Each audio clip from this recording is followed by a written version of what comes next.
Not green yet. Look at that. Good morning. I'll just kick off with our opening karakia. Whakataka te hau ki te uru, whakataka te hau ki te tonga, kia mā kina ki uta, kia mā taratara ki kai, ihi ake ana te atakura, he tio, he huka, he hauhu, ti hei, Māori order. Cease the winds from the west, cease the winds from the south, let the breeze blow over the land, let the breeze blow over the ocean, let the red-tipped dawn come with a sharpened ear, a touch of frost and a promise of a glorious day. And we almost did have a touch of frost this morning, but in Lumsden anyway, it was autumn is definitely here. So welcome along to our council meeting for the 5th of March, into the 3rd month of the year already. Yes. The health and safety, everyone knows where the toilets are, and an earthquake drop cover and hold. If we need to evacuate, please go down the stairs to Space Street and don't use the lift. And if we can please just ensure that our phones are on silent mode. And just a reminder that this meeting's being recorded for live streaming and viewing by the public, so by remaining in the meeting, you are agreeing to being part of that process. I don't think we've got any apologies because we have a full house. Great. We've got Councillor Greenie online. Do we have any leave of absence coming up? Councillor? Just for the 19th of March. 19th of March. Someone like to move that was accepted? Thank you, Councillor. 19th March, that's Finance and Insurance Committee. Seconded by Councillor Menzies. I'll put the motion. All those in favour, please say aye. Aye. Anyone against? It's carried. Are there any items on the agenda today that anyone would like to declare a conflict of interest for? Being none, we don't have any extraordinary urgent items. Yes, we do. Yes, we do. Yes, we do. Yes, we do. So we do have an extraordinary urgent item. So this is discussion of the appointment to a council organisation cannot be delayed until a subsequent meeting because the second South District Council Director is standing down at the end of June 2025 and a replacement is required. So that is for Milford Sound Tourism, appointment to a council organisation. So I'll move the motion that Councillor Brett consider the item appointment to a council organisation. Can I please have a seconder? Can I just make a comment there? The title of that report's not very consistent with the last time that same organisation had a director appointment. So just for going forward, it'd be good to have the titles of the report be consistent. Should be the name of the report should be appointment to Milford of director to Milford Sound Tourism. So seconded by Councillor Fraser. I'll put the motion. All those in favour, please say aye. Aye. Anyone against? That is carried. Nearly a month ago, we had our meeting on the 12th of February. It's on page 6 to 8 of your agenda. Is someone happy to move it there? True and correct? Yes. Councillor Baker-Rice, seconded by Councillor Keast. All those in favour, please say aye. Aye.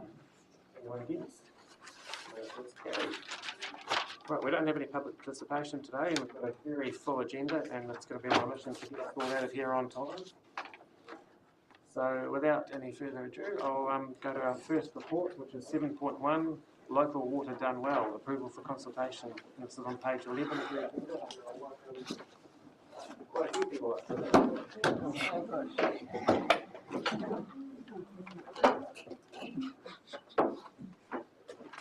this group's been working very hard on this very extensive report that we've got. Yeah, thank you. Thank you very much. Yes, there's been a lot of work being carried out on this report, but also on this topic for a while. So we've had a number of workshops as well leading into this, and I've been working obviously with our neighbouring councils and DIA as well as Morrison Low as well. So what I'd like to just bring your attention to is the purpose of the report being to seek Council's determination on the preferred water services delivery models. So that's the purpose of today's discussion and decision, and also to include that in the formal public consultation that's required. The local government Water Services Preliminary Arrangements Act 2024. So this will enable us to develop the consultation material from the decision today for release in April. We're planning to go out and obviously do consultation in April and possibly a week in May, but we'll confirm that soon.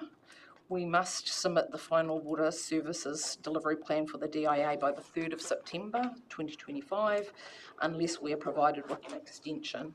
And I just draw your attention to the letter from Mayor Rob Scott, to the Honourable Simon Watts, Local Government Minister, which is appended as Attachment A.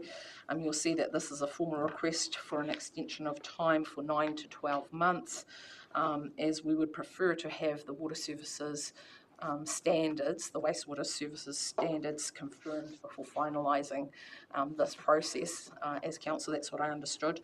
And the reasons, our reasons being that given that we've got 20 wastewater treatment plants, that we're one of the councils definitely that's highly impacted by the standards and what might come through from those. And it would be really nice to have consistent information, or that information pinned down before having to go through that process. However, given that we haven't received our extension of time, and we may not receive an extension of time, we do need to continue on with this process. Even though we don't necessarily have that clear certainty about the standards.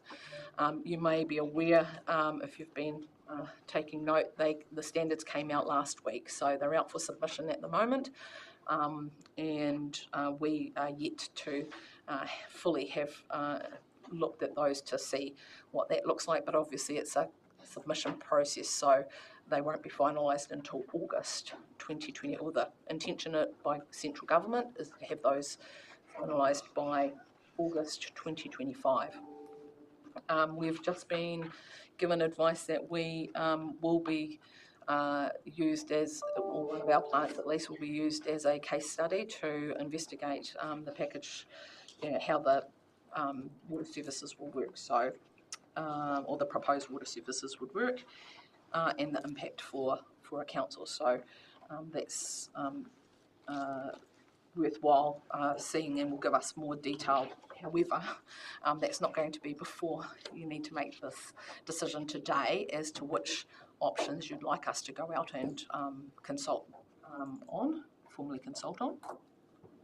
And like I say, unfortunately we have to proceed as if we are going to do all of that work before 3rd of September this year. We have reviewed the available water services delivery models in collaboration with Otago and the Southland councils, and incorporated the Morrison Low information into the report. After assessing the financial sustainability and governance structures, the regulatory requirements, and the staff are recommending that consultation occur on 2 options, one being an enhanced status quo. We've talked about the need for, and why we talk about an enhanced status quo is the legislation does have some changes to ring fencing of financial components. We already do that, but there's just some extra auditing requirements and other things that still need to be carried out. And then there's the other option that we're suggesting that would be appropriate to go out with is the SDC standalone water services council controlled organisation. Bit of a mouthful, but essentially a standalone CCO for council. So those are the 2 options we're suggesting you would go out with, or could go out with.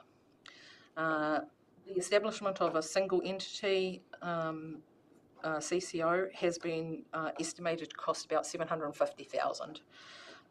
The ongoing cost, we've made an assessment of about $625,000 per annum.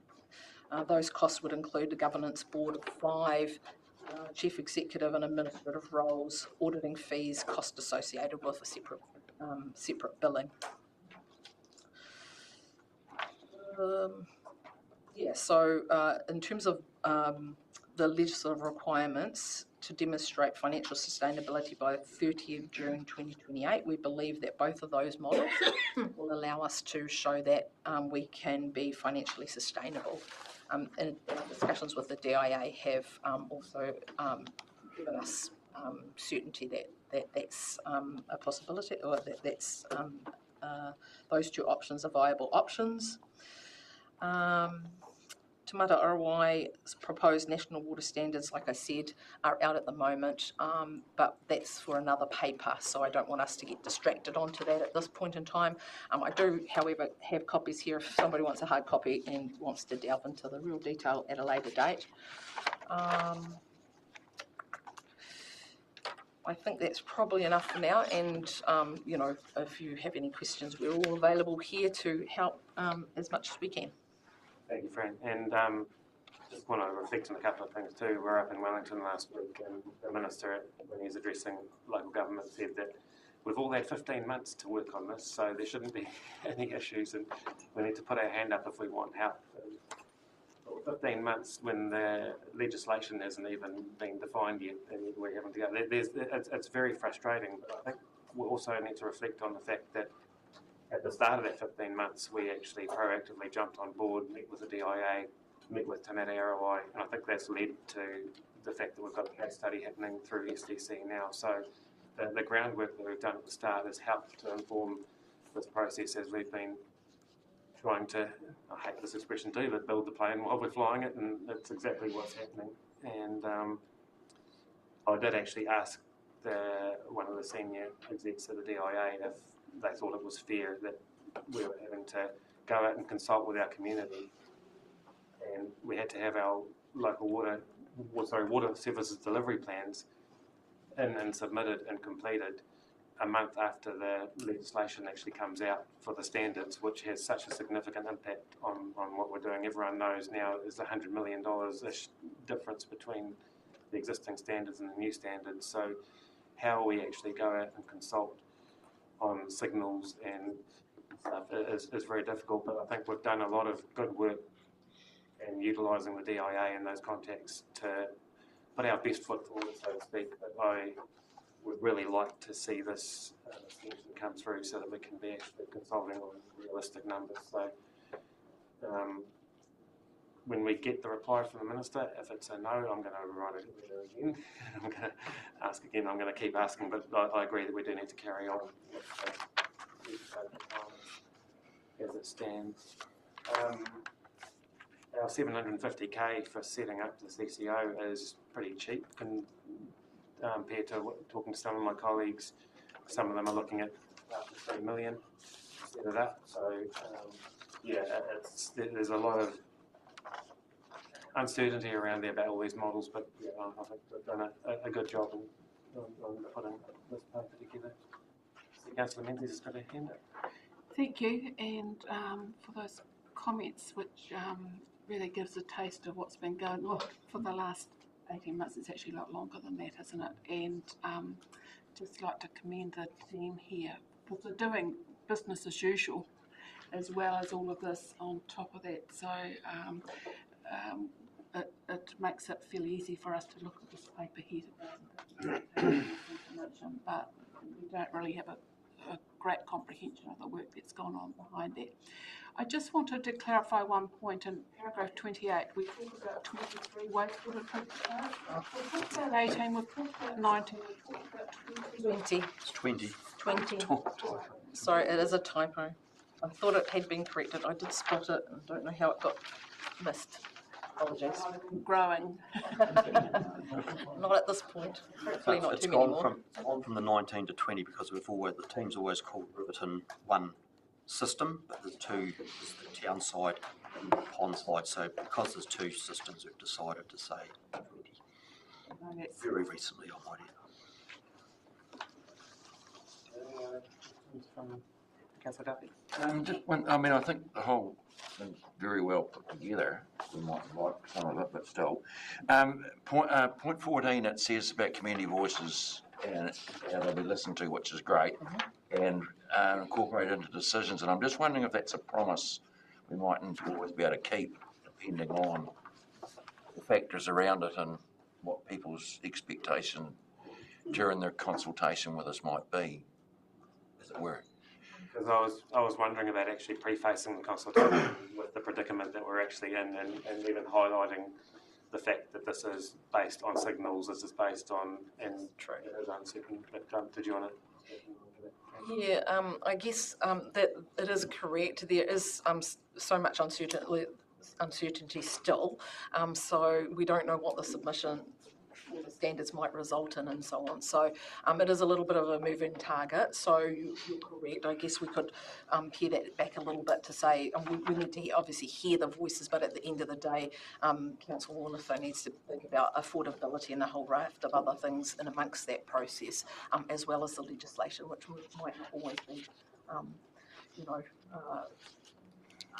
able to be understood right at this minute because it's changing at the minute. So, but the current legislation does require us to at least go out and have that consultation. So we're doing the best that we can with the legislation's at the moment.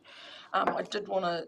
It's probably worth noting that on paragraph 8, we also go into the forms that we're looking at doing, including making sure that the household, there's a household distribution consultation document. So we're trying to reach out to all the households to make sure that they all, have access to the information.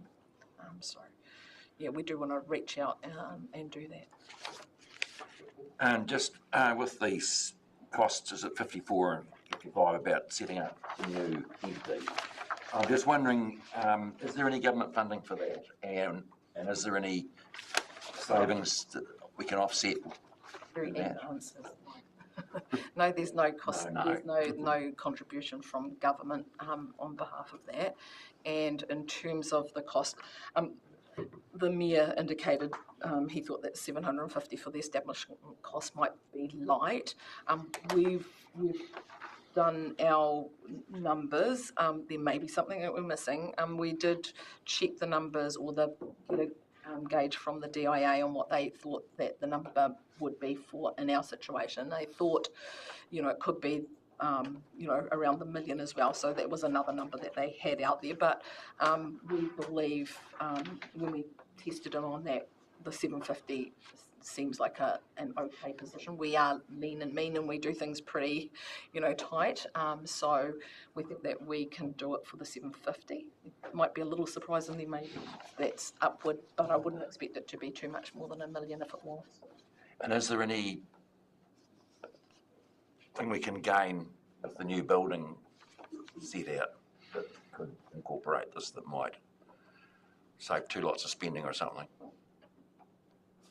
We've calculated various things into that, so I'm not, at this point, I wouldn't have thought, we've calculated a floor area, so it would depend on, it would still be relevant regardless of whether it was in a new building or it was in another space. That area still costs you to... Yeah, I just wonder if there's another floor area that we're costing for ourselves. It could be the same floor area, that's all. Oh no, we've definitely managed to take those things into consideration. I would also, just on the attachment B, I think it's called, attachment B, the table. Sorry, you may not have it on A3, it might be a bit small. But in terms of the disadvantages, you'll see that some of the dollars are noted there, including for the standalone, but also for the, if we went for the Otago Southland CCO option, that came from the Morrison Low figures that they did, and that was for the all the councils in Otago and the Southland. And the operational costs are there as well, so you can see those. As well as if it was just a Southland one, there's I think that's where the 3.9 million is coming from. So if you have a look, just on the top of the row 4, at top of the last column. Yeah. 3.9 there, and operational cost of 8.5 million annually. But remember that it's going to be shared between 4 councils. But how that's shared, I'm not sure. It was really hard to read on a screen. It didn't sort of go over it far enough. Oh, okay. I think just touching on the debt as well, and I feel like I've been a stuck record specifically in that sort of national space and saying that debt is not the solution to this, and a lot of the attractions for the CCOs is a 500% debt ceiling, and I just feel like I keep repeating myself, you can't debt your way out of a revenue problem, and for us, and we had that conversation in our LTP discussion, nobody wants to be at that level of debt by year 10. So then that comes down to the standards. I mean, the standards that Te Mate Arawai are putting out make sense and they're good.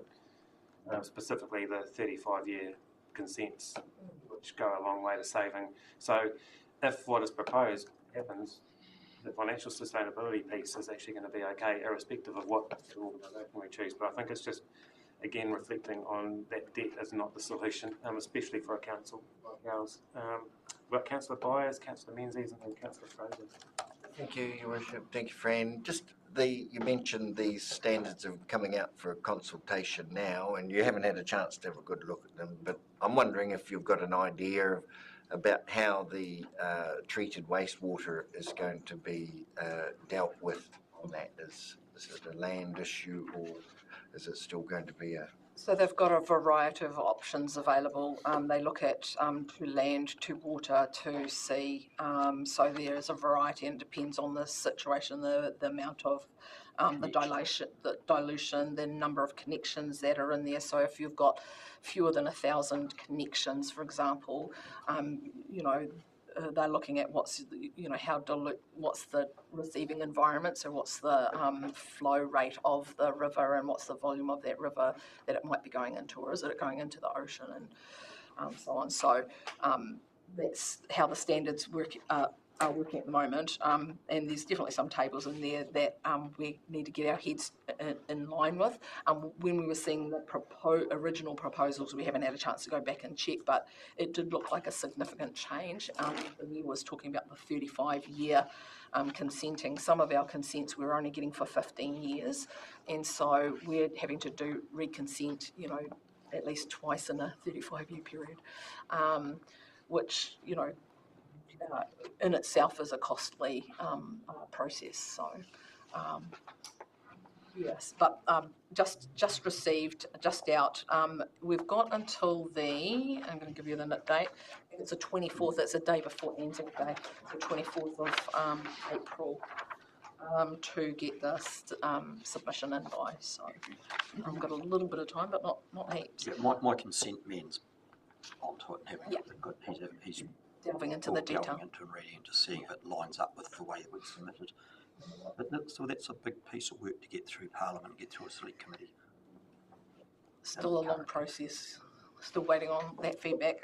The other thing that I thought was valuable just to highlight as well, and I've got a couple of these that if somebody's really super interested and wants to be as nerdy as us, the proposed standards would only apply to the public networks which are primarily owned and operated by local councils. They would not apply to privately owned wastewater treatment networks or septic tanks. So I thought that was, it's just very boldly stated on the front, just so that people realise it's actually local governments' wastewater treatment plants that this standard is relating to. So directly relevant to us with 20 wastewater treatment plants. The other thing that I thought might be worth, just before we get into full discussion, the two options that we've put forward, neither of them would preclude us from joining a multi-council joint CCO into the future. I just wanted to put that on the table because both of those options, although probably the enhanced status quo would be the most efficient if you were going to do that, but it does, neither of those options really preclude us from joining something into the future if we did find that there was a benefit from whether it be for future debt. But hopefully that's a long, long way off, but you never know. So just put that on the table as well. The executive wants to add something? Thank you. Look, it was Councillor Byers. The team have actually answered that new proposed standards are highly technical, and so we sometimes end up with a shorthand where we say disposed to water, disposed to land. But the head of Te Mate Arawai started to talk about the standards and got into the technicalities quite quickly, and then said it's actually too technical even for him, and moved on to other matters. He did go actually acknowledge as a specific difference in terms of what they want to look at because of the number of our schemes and the effect that the standards could have on their budgets. So he did acknowledge at the start of his presentation to say, I know Southland's a different situation than some of the others. And then I've also gone back and engaged with him just to say, actually the technical detail matters, and as the team are rightly advising, it'll matter plant by plant, consent by consent. But we're definitely keeping a steady engagement with them on that. They're engaging with us to get feedback on the standards. It's not exactly the same as a hearing or a submission, and in fact a number of the things that we're dealing with at the moment aren't getting anywhere near a select committee. We're being asked to provide input on the development of what might eventually go into a bill. It's good to get a chance early, but it also isn't the same as being able to talk directly to the decision makers at the time that the bill goes to the House. So I'm not sure that it's as good as we would like it to be, but it's all good. I guess that just highlights the benefit of that early engagement with them right at the start, so that we've had our voice going in there the whole way through. So rather than banging on the door saying, hey, you forgot about us, we've actually, so I think that's been really useful. And then just in terms of that consultation piece too, I mean, for those councillors that went to the workshop, we don't have to consult very heavily. They've changed. I mean, we're not even having to consult via the current Local Government Act standards, but we've chosen as a council to make sure that we do consult properly with our community. Could I just, the Mayor also challenged DIA on the futility actually of going through this process on numbers that we know aren't correct. And DIA said, well, you know, kind of like do your best. What did come out though is that, so you guys are in a great position because you did the LTP last year. For councils that put that off, because the stuff is not actually fully worked through yet in the legislative process, there are a number of councils who are doing their LTP now. If they do the local water done well properly, they're going to end up with a tagged audit from the Auditor General because the two bits of legislation are in conflict with each other. And so those are the kind of unintended consequences that we're all living with right at the moment, as we are grappling with the decision that you were compelled to make. So we've now asked two ministers for a delay in this so that we can get the right numbers to go and talk to the community about, and we don't yet have an answer on that. We've certainly been trying. Thank you. Just a question around the consultation beginning in April, and so there's household distribution of the consultation documents. We're kind of aware of issues that we've had in the past around ensuring every household has access to the document. What has changed this time around so we can safely say that all households will receive a document and on time? Through you, Your Worship, we are now using a different delivery company, and we trialled it with last year's first edition at Christmas time, with doing some checking about where it was going and where it wasn't. As far as we know, it went everywhere, and they also sent us a report back where they said they didn't have a deliverer in, sorry, I can't remember which town it was, so they actually put it inside the newspaper as it came out. So I don't think I can promise that it's going to go to every household, because unless we go and hand deliver them ourselves, we're not going to have that absolute assurance. But it's the company that we're using now is certainly a lot better than the previous company. And so the reporting mechanism back to us will occur as soon as the delivery, so we're aware of any issues, and then we can go back and test with the population in that area that they've actually received it. That's what we've done with the first lot. And We'll also make sure that we've got additional copies available in our offices and site offices out in the district as well, so that we can, if somebody has either inadvertently thrown it out or misplaced it, or if it doesn't turn up in their doorstep, that they could actually come and collect a copy as well. So we'll make sure that there's plenty of copies available for that. It works well, but sometimes people don't know what they don't know, so they don't know that they're expecting a document. And Correct, yeah. that process should eliminate. Absolutely. Hopefully. Again, through you, Your Worship, we never can promise that everybody should know, but we plan to do an education campaign this month, and one of the things we're going to do is run ads, full-page ads, story ads, in the Express and the Ensign, talking about what Local Water Done Well is, and that we will be coming out for consultation in April. And then we have quite a campaign around the information, the fact that the consultation will be beginning. Just in relation to the Ensign, which is Gore area. It also covers Edendale, Wyndham, Tokanui, Fort Rose, up Brown Riversdale, Balfour and Waikai. And it just makes sure that we get information out to those areas, because the Express is not delivered to all of those areas. So we have to do a double whammy, because it's just the way that we make sure that as many people as possible can see it.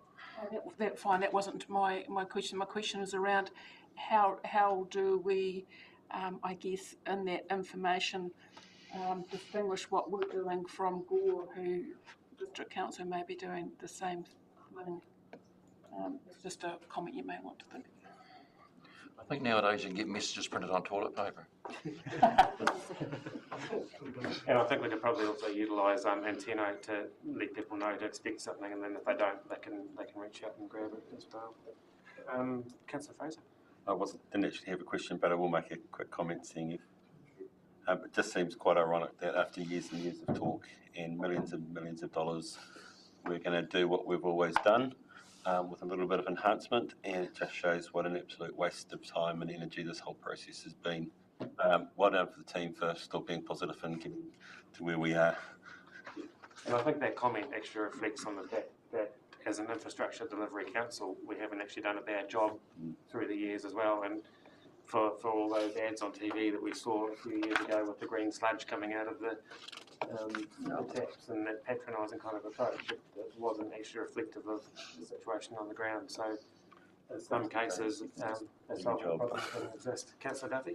I just wondered, probably you've done it already, but I think Southland District over the years has been very proactive in that space, and we've got sewage systems in towns of, very low populations, whereas I think some of the council areas haven't done that. So it perhaps is a rod for our own back in a way, but we certainly have pulled our weight all along the way. Cool. Is there any further? Councillor Buckright? Thank you. Just a comment, if on the website where we have this particular page, is it possible to put the mayor's letter in the timeline? I think that's quite enlightening for a lot of people, as to we are not just sitting on this, and some of the figures that you spell out are quite thankful. Thank you. Okay, if there's no further questions, motion recommendations in front of us. So we're noting that the continuing work of the Department of General Affairs, we're noting the letter and communication to the Minister of Local Government formally requesting an extension, and we're relying on the alternative requirements for decision making and consultation set out in section 61 and 64 of the Local Government Audit Services Preliminary Arrangement Act 2024 in accordance with section 58AI. And we authorise the Chief Executive to prepare material for consultation and consult on the two recommended options: an enhanced status quo in our business unit and an SDC standalone water services council-controlled organisation with a very long acronym. Someone in a position to move those? Councillor? Could I just ask one question? Oh, yeah. Do we have thank you so much for your report, do we have an overall cost of the council so far to get to this point over the years? Sorry, I completely missed. Oh, sorry. Do we have a cost over the years of to getting to this point? What has it cost the ratepayer of Southland? Can I just, through you, Your Worship, we can certainly let you know how much it has cost, but we have received some funding along the way from the transitional unit, from some of the other guises, that we still have some funds to do some of this work. And we also have a little bit for the consultation component, which will help with the current round of consultation that we're about to go out for, which we used as part of that consultation fund that was for the spatial planning component, because obviously water and wastewater is a critical component of that as well. So In time, I suppose, cost when you calculate the time around the time. yes, obviously, absolutely. Phenomenal. Definitely not a small amount. Good to know that number. Interesting. I think, look, to Darren's point before, irrespective of whether it's been contributed to by the government, as a taxpayer and a ratepayer, it's still the same person paying for a whole lot of reports by consultants, a whole lot of paperwork that hasn't actually fixed the pipes for many, many years. Thanks, Rob. I guess a follow-on question from that, not so much the cost, but the timeline of all this back and forward. Has there been delays on particular water capital delivery works from previous LTPs that have been deferred because of the what's up in the air with Three Waters? So are there communities out now on the back foot of ageing infrastructure that may have been replaced 3 years ago if the status quo had just continued at the time? And I'm going to say there's probably some smaller projects. Balfour, for example, we haven't quite got that one over the line. Edendale, Wyndham, we're still working on that one. So there are a couple that are probably in that place where we actually are trying to work on those at the same time, which does make it a little bit difficult for us to get progress on. In terms of, the water, we've spoken about this before, but our water standard and delivery is very good. We've got the one financial thing that we've brought forward into this financial year just to do that work on the to a Tapri one. So that will mean that all of our current water is compliant with the standard at the moment, like the requirements at the moment. And I think the other thing to that is when we had the 13 million or 13.5 million through the stimulus funding, we actually got ahead a wee bit. a lot of investigation work, wasn't it? There's a lot of investigation work too. No, we delivered. No, we delivered a lot. On the ground. A lot on the ground. So, from our water perspective, we're in good place. It's our wastewater, which are all just those wastewater consents are just coming up for renewal. So, those are the ones where we have made sure that we've gone to the DIA and actually explained the predicament and the issue around, the Balfour, which we've talked about before, but 75 connections costing, each connection costing 150,000, it doesn't really make logical sense. So how do we find a balance in there that's affordable for the ratepayers and for the community, but still does environmental, looks after the environment at the same time. So we've got our recommendations here. Are we happy to move it? Thank you. Second, Councillor Menzies. Is there any further discussion? I'll put the motion. All those in favour, please say aye. Aye. Carried. Thank you very much, Fran. Thank you to your team as well.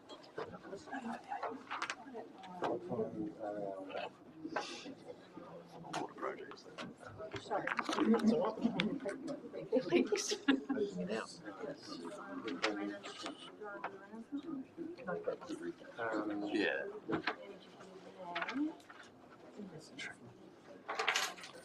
Sorry, we're just looking at. We've got Michael. So the next report is my the Mayor's report, which is on page 25 of your agenda, and we do have some board chairs coming along as well. And Michael Weston's now in the room. Welcome, Michael. I'll take the report as read. I just wanted to touch on a couple of things. And I guess just to recognise the great work that Great South have been doing on the Mayor's Task Force for Jobs. We got a dashboard come through yesterday and we topped the South Island for the 24-25 year for outcomes. So that's a team that's been doing the program for not very long, and some of those councils have been doing it for quite a long time. So it's that's quite a good achievement for the team on the ground. So I just want to acknowledge their work.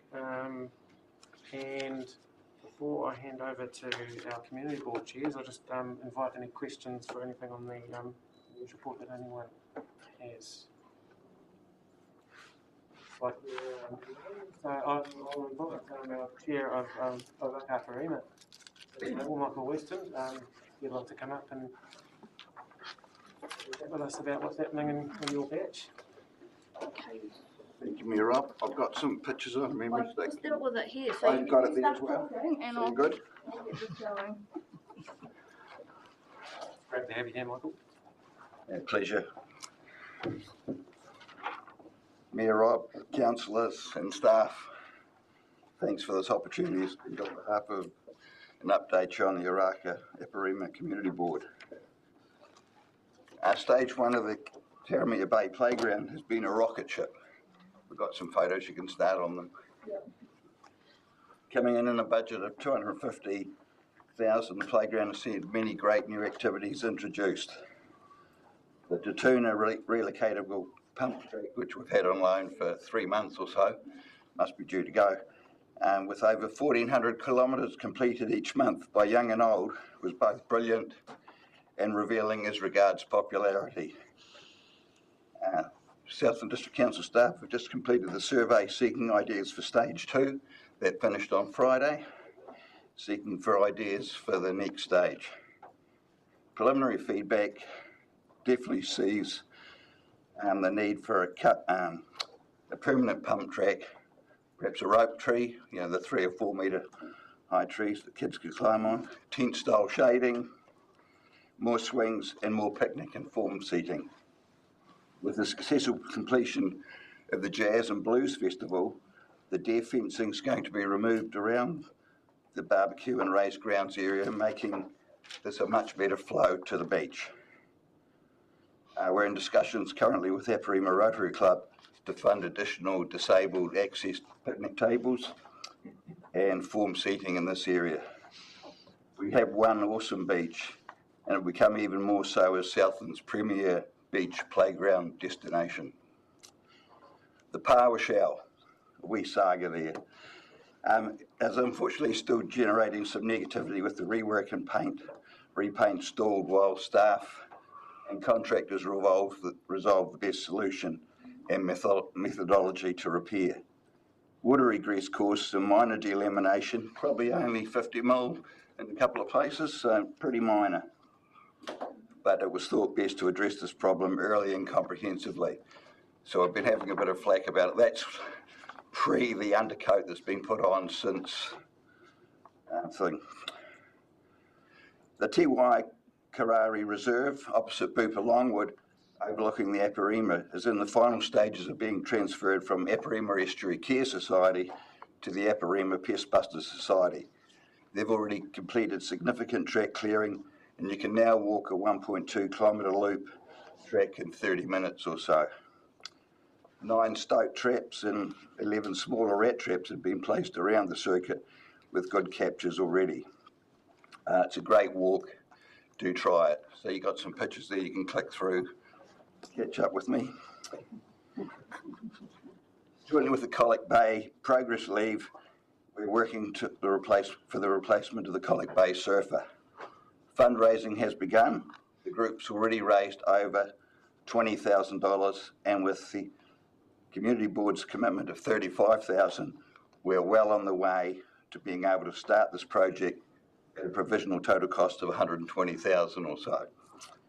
Do see the Save the Surfer Colic Bay page. A couple more slides.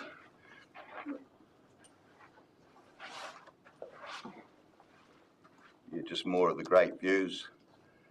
There we go. And the next one, recently new beach access steps have been added at Colic Bay to give access over the rocky erosion break protection. However, sea activity has caused the area surrounding the base to be undercut, making passage very unsafe.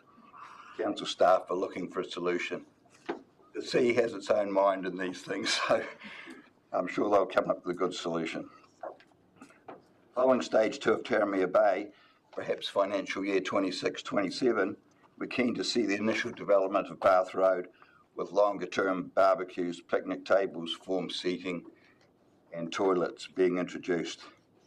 Unless you are local, this is a vastly underappreciated area of Riverton with outstanding views of the Aparima Estuary, the Takatimus and stunning sunsets. Palmerston Street beautification, you've got a couple of photos coming up.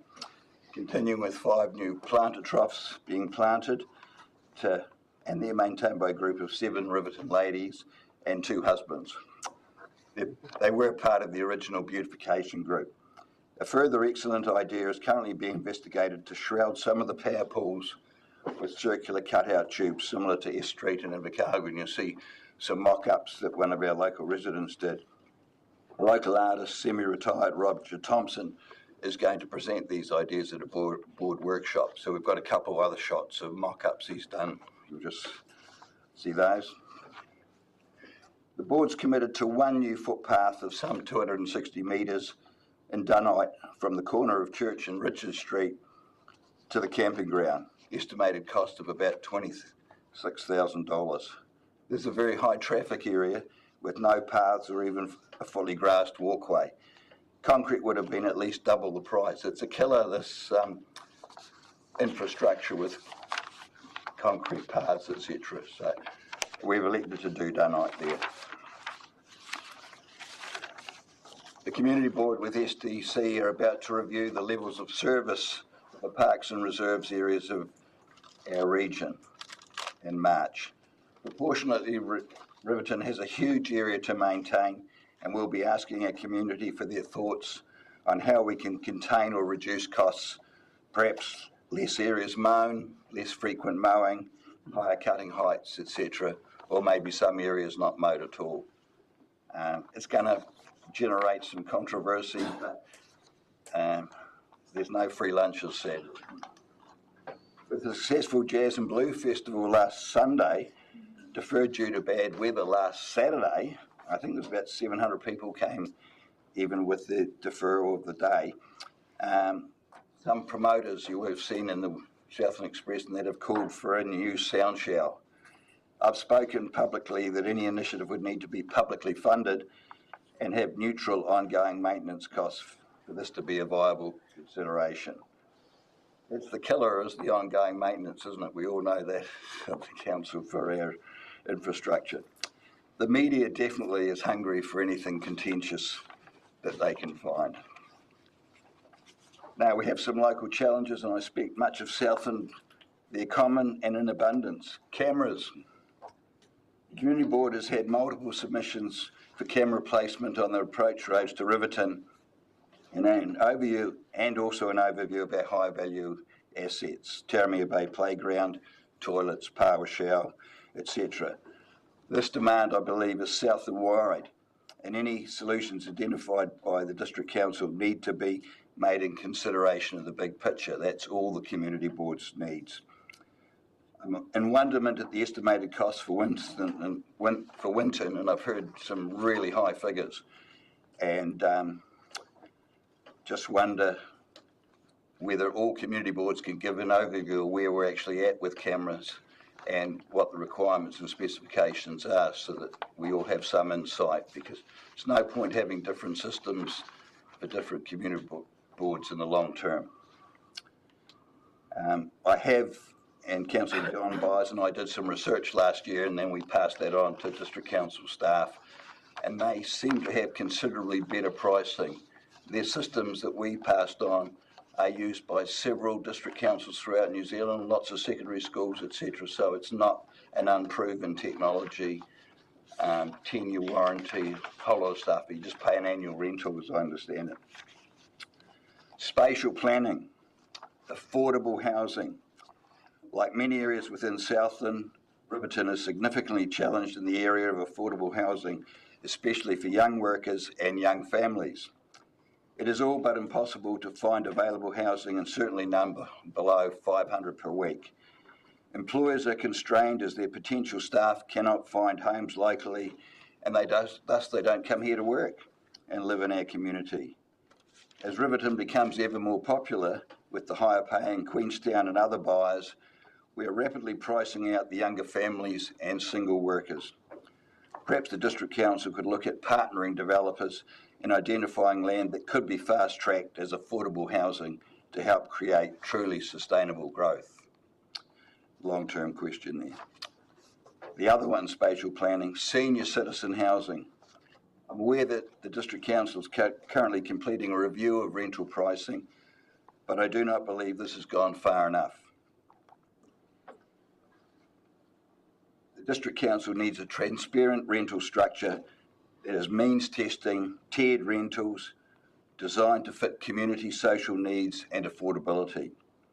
Whatever rate set should not be less than 20% below the current market rate to ensure ongoing future renewal, replacement and funding of additional housing units. The elephant in the room, traffic management. I've spoken on this before, but I'm going to speak on it again. Traffic management in Wakakatahi, the NZTA requirements have huge compliance costs that are seriously eroding the ability of community groups to function or provide any road-based events such as Anzac Day, Armistice Day, annual Christmas parades, local triathlons, etc. I asked the District Council to consider some sort of sponsored training for local community patrols and other community groups, Lions, Rotary, etc., so that their volunteers can meet the very restrictive NZTA requirements that even control who can move a cone. No ticket, you can't move a cone, even under supervision. Crazy. Evidence abounds of the high cost. Riverton Anzac and Christmas parades both cost $3,600 a year. The Riverton Triathlon, just held last weekend, was on a secondary road just opposite the swimming pool, small area, maybe 100 metres, cost $1,100. Enough is enough. We need to find some solutions. Promoting local suppliers and contractors is still high on our agenda, and it'd be great to see a more concerted District Council promotion of this. There's still not a lot of local buy-in and a perception that contracts are only for the big boys. I don't even think some of the local contractors are aware they can quote for a contract and then seek accreditation afterwards. That clarity needs to be provided so we can see that we get the resources and the services locally and the money stays local. And our next meeting publicly on Tuesday the 8th of April. So thank you very much, Mr Mayor and councillors, for hearing me. Thank you. Thank you, Michael. It was a very good report, as always, and feel free to stay there because there might be some questions. Oh, no problem at all. But yeah, like I say, I really enjoy reading your chair's updates on Riverton Haven on Facebook as well, and it's always a good read, and your communication is right up there, so thank you for that. I'll just comment on a couple of things in relation to the cameras. I think that's a really good opportunity to bring to the next Community Board Chairs meeting, because we've had Tiana that's happened, we've got Winton that's currently in the process, and yourself, so that could be a good starting point to have a bit of collaboration around that. And the local contractor, I know that your community board is very strong on that, as is council as well, and we are doing a lot of work around that space in terms of procurement and everything as well, so there should be some more work done in that area as well. Are there any questions for Michael? Just regarding the workers, accommodation for staff and stuff. I mean, the Fuel and Business Association did a lot of work in Tiana around that. Have you piggybacked onto that at all? No, I wasn't actually aware of any other initiatives, so I'd be keen to get some contact details and follow through on that. Yeah. When I question people, I get feedback, hey, it's a concern, but no one in our region anyway has done anything proactive, and that's what I'm keen to put a push on. Yeah. Just your comment about the footpath, Michael. We've had submissions in the past from residents on the eastern part of Palmerston Street where there's no footpath servicing. I'm just wondering if it's on your radar that could be a possibility for similar sort of thing there. It could be a possibility. One of the things is we constrained with budget trying not to commit, and we made a commitment for the previous year not to do any footpaths at all. So we had a zero increase for rates or anything for our local content. And I think the Dunite is a good backup, cheaper alternative in the short term. Plus, local contractors can deliver it as well. So, yeah.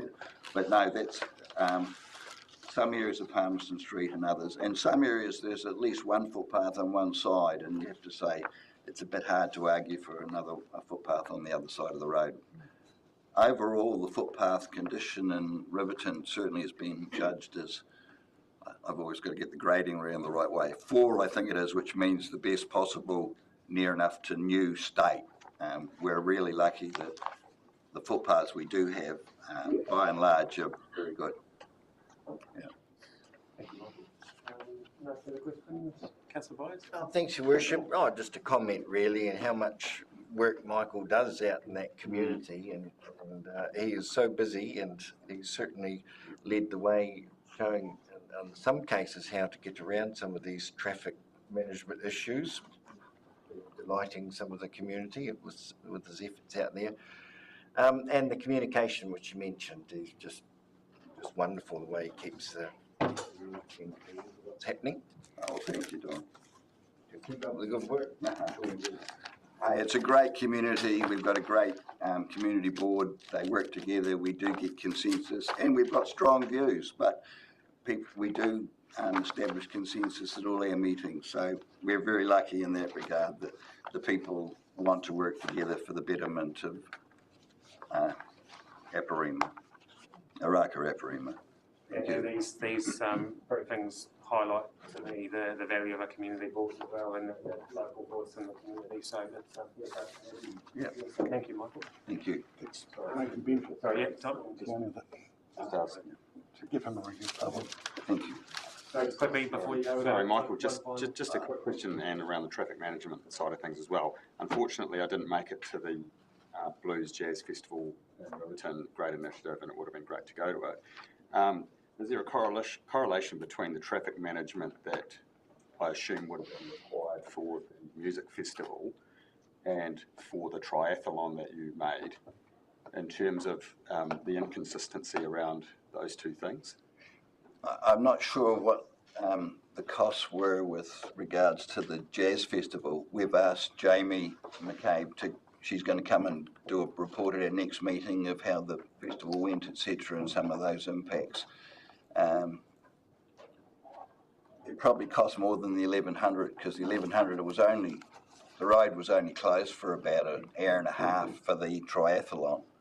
It was mainly primary school kids. They used the swimming pool, they cycled, and they had a small run. So it seems hugely disproportionate. I suspect that the Jazz Festival would have cost more than that, but I can't recall what their budget. They did show a budget to the community board prior to do, because we gave some funding towards some of the infrastructure costs. We helped fund the toilets, I think, but because we wanted something specific to fund that only happened if the event went ahead. But no, I can't comment how close the two are. I don't know how many staff were actually tied up with specific traffic management versus car parking, etc. Yeah. Well, I'd be really interested to hear how the overall report comes back with regards to the music festival in particular. Yeah, I'm sure we could circulate that to both the council and to the other boards. That would be a good idea. Yeah. Thanks, Michael. Thank you. We've had the Mayor of Stewart Island pop up online. Are you there, Spirit?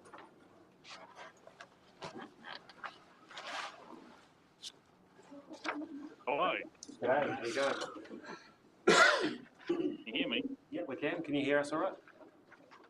Yep, for once, some technology is working. Nice. The floor is yours, good sir. Well, thank you all. We've had quite a busy summer over here. It's seems to be a lot of people around. Everyone seems relatively happy, especially about the prospect of getting cheaper power. Very good meeting there. Haven't heard a negative comment anywhere, except when's it going to happen. So hopefully we'll get some money from the government in a short period of time, and we can carry on with that. That's one of the happy things. Well, probably the most happy thing. The rest of it's just everything's ticking along. We're just waiting on staff to finish projects so we can apply for some more money and carry on with some other projects like the Golden Bay, Butterfields and car parks. So while this all seems to be taking a bit of time, it's taking too long, but however, we know staff are busy. But what else? One of the things that has been a bit of a concern, or seems to be taking up a bit more time, is the time that actually having to chase, or the complaints we're getting for the lack of, let's say, the contractors doing their jobs.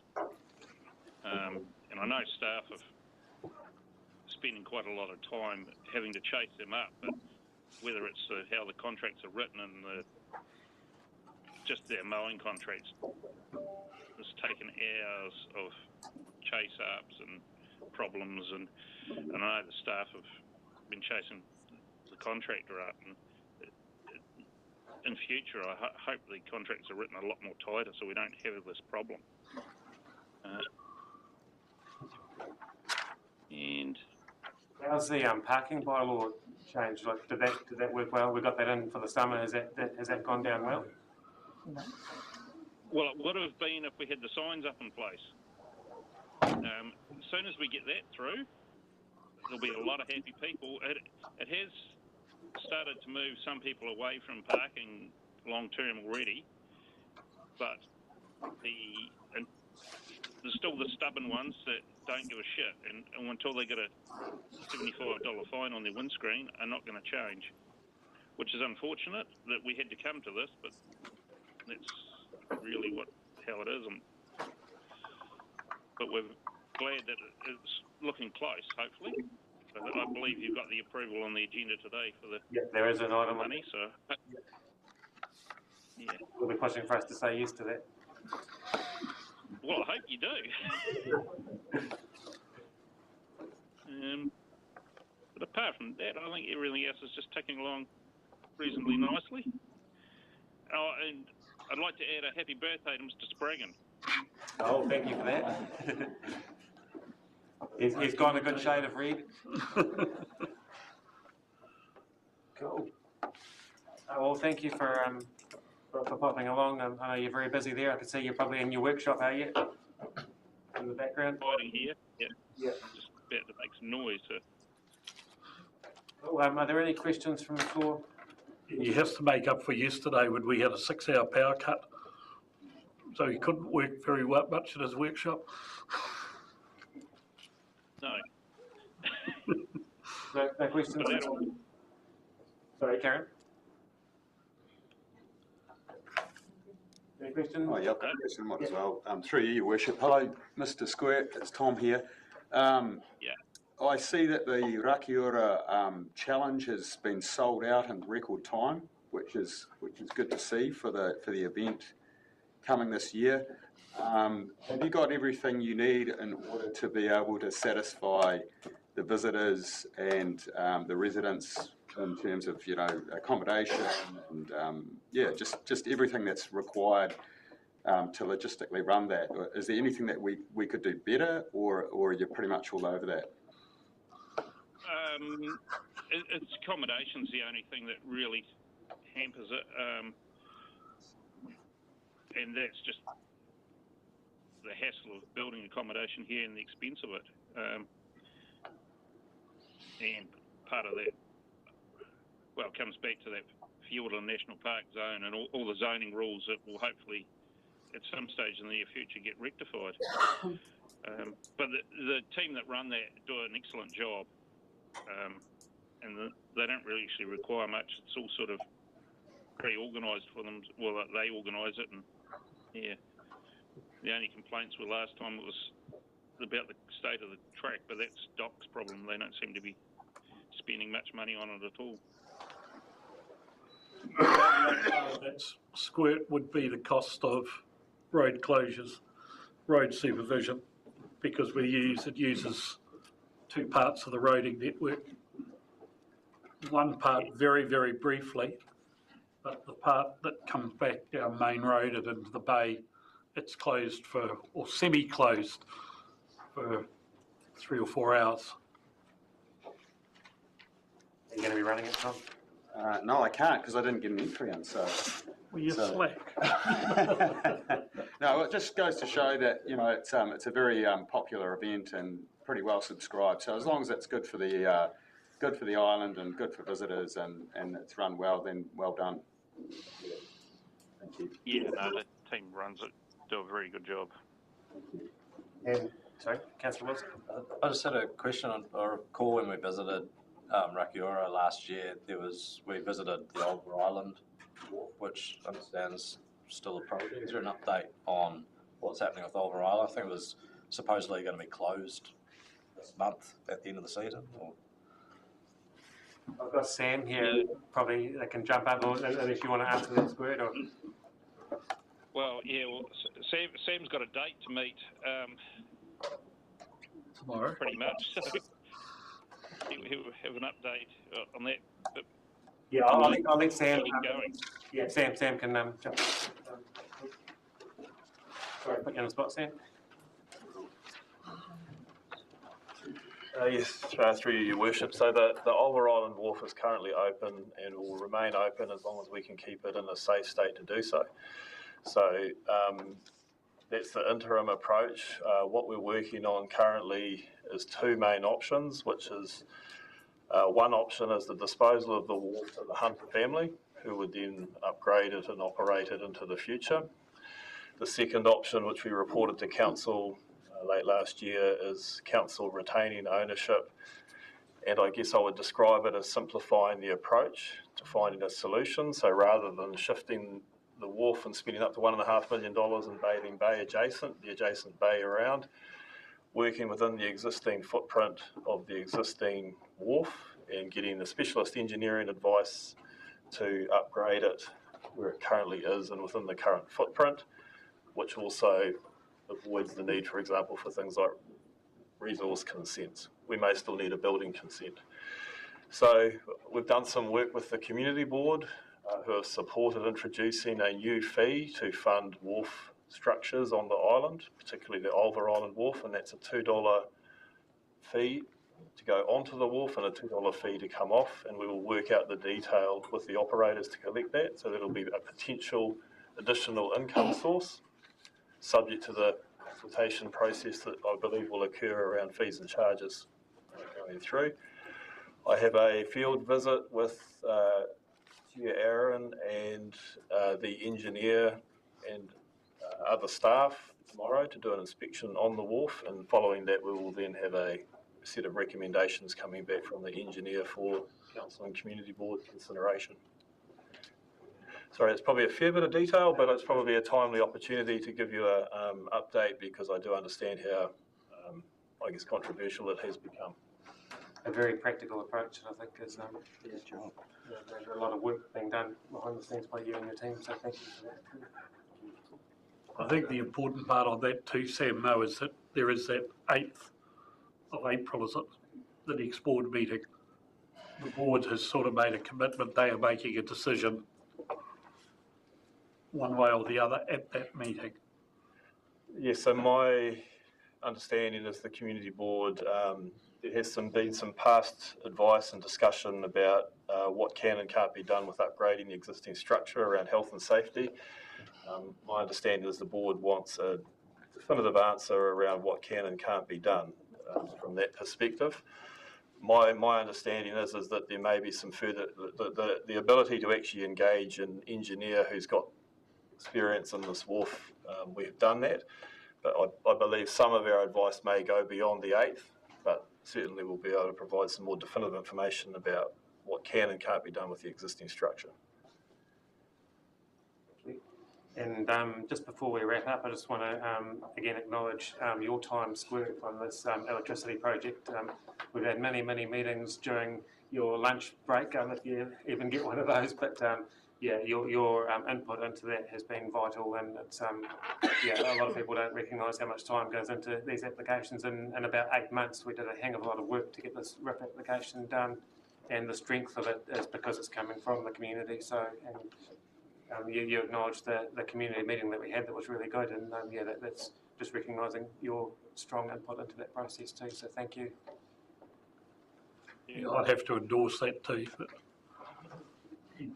he's employed by Southern Seafoods, and I sometimes wonder if Helen actually wonders where he is, because he's certainly not doing Southern Seafoods work. He's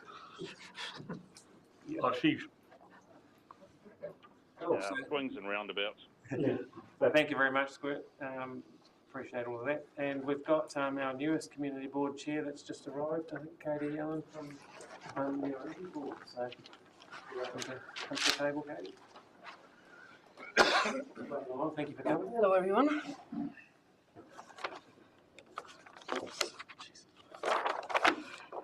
Thank you for giving me the opportunity to update you on what's happening at the Already Community Board area.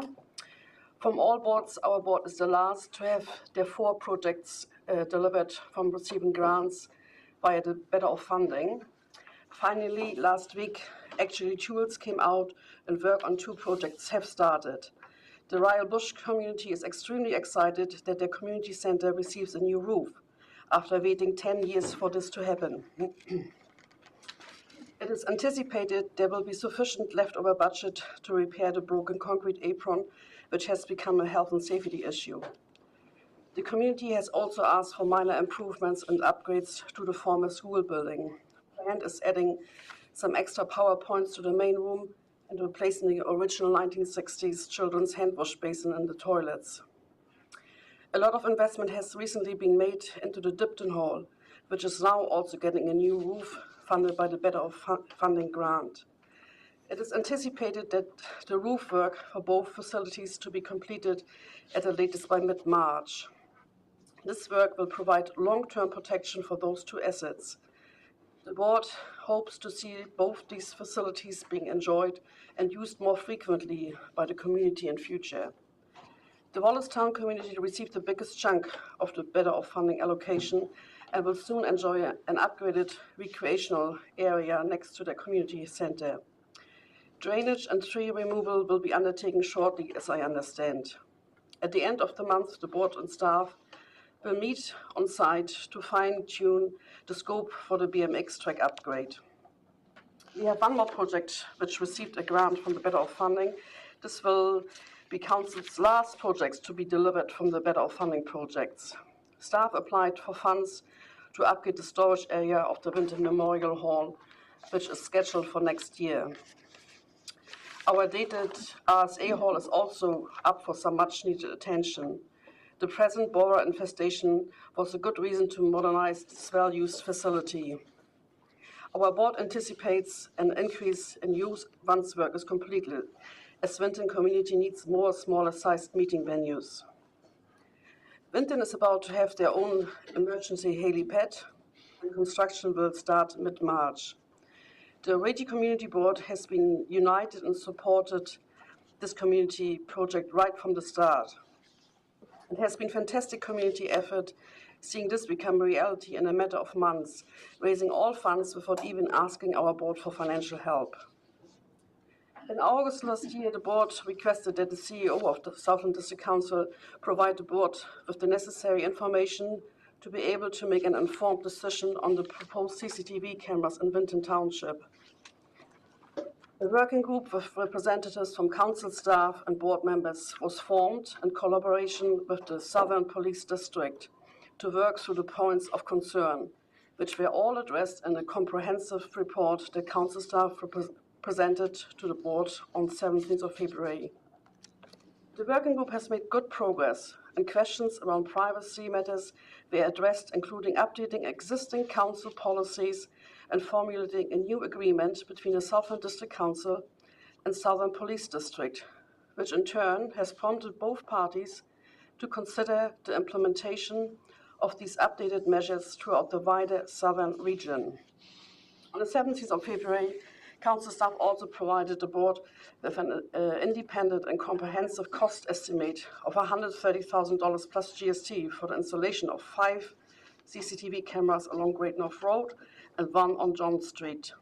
Including in this figure are all of the live cost aspects, such as new poles, power supply, signage, etc. Additional to the above figure and previously not factored in is the cost for maintenance, which council staff estimated to be $5,000 each year. The Winton community should be aware that as per industry estimate, the average lifespan of CCTV systems is between 5 to 10 years.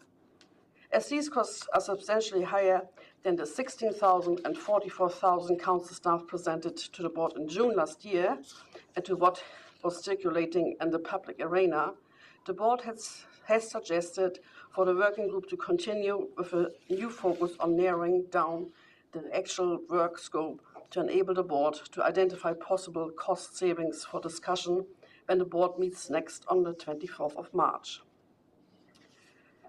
For our urban areas, our board is facing huge financial challenges since NZTA cut funding to subsidize the renewal of footpaths.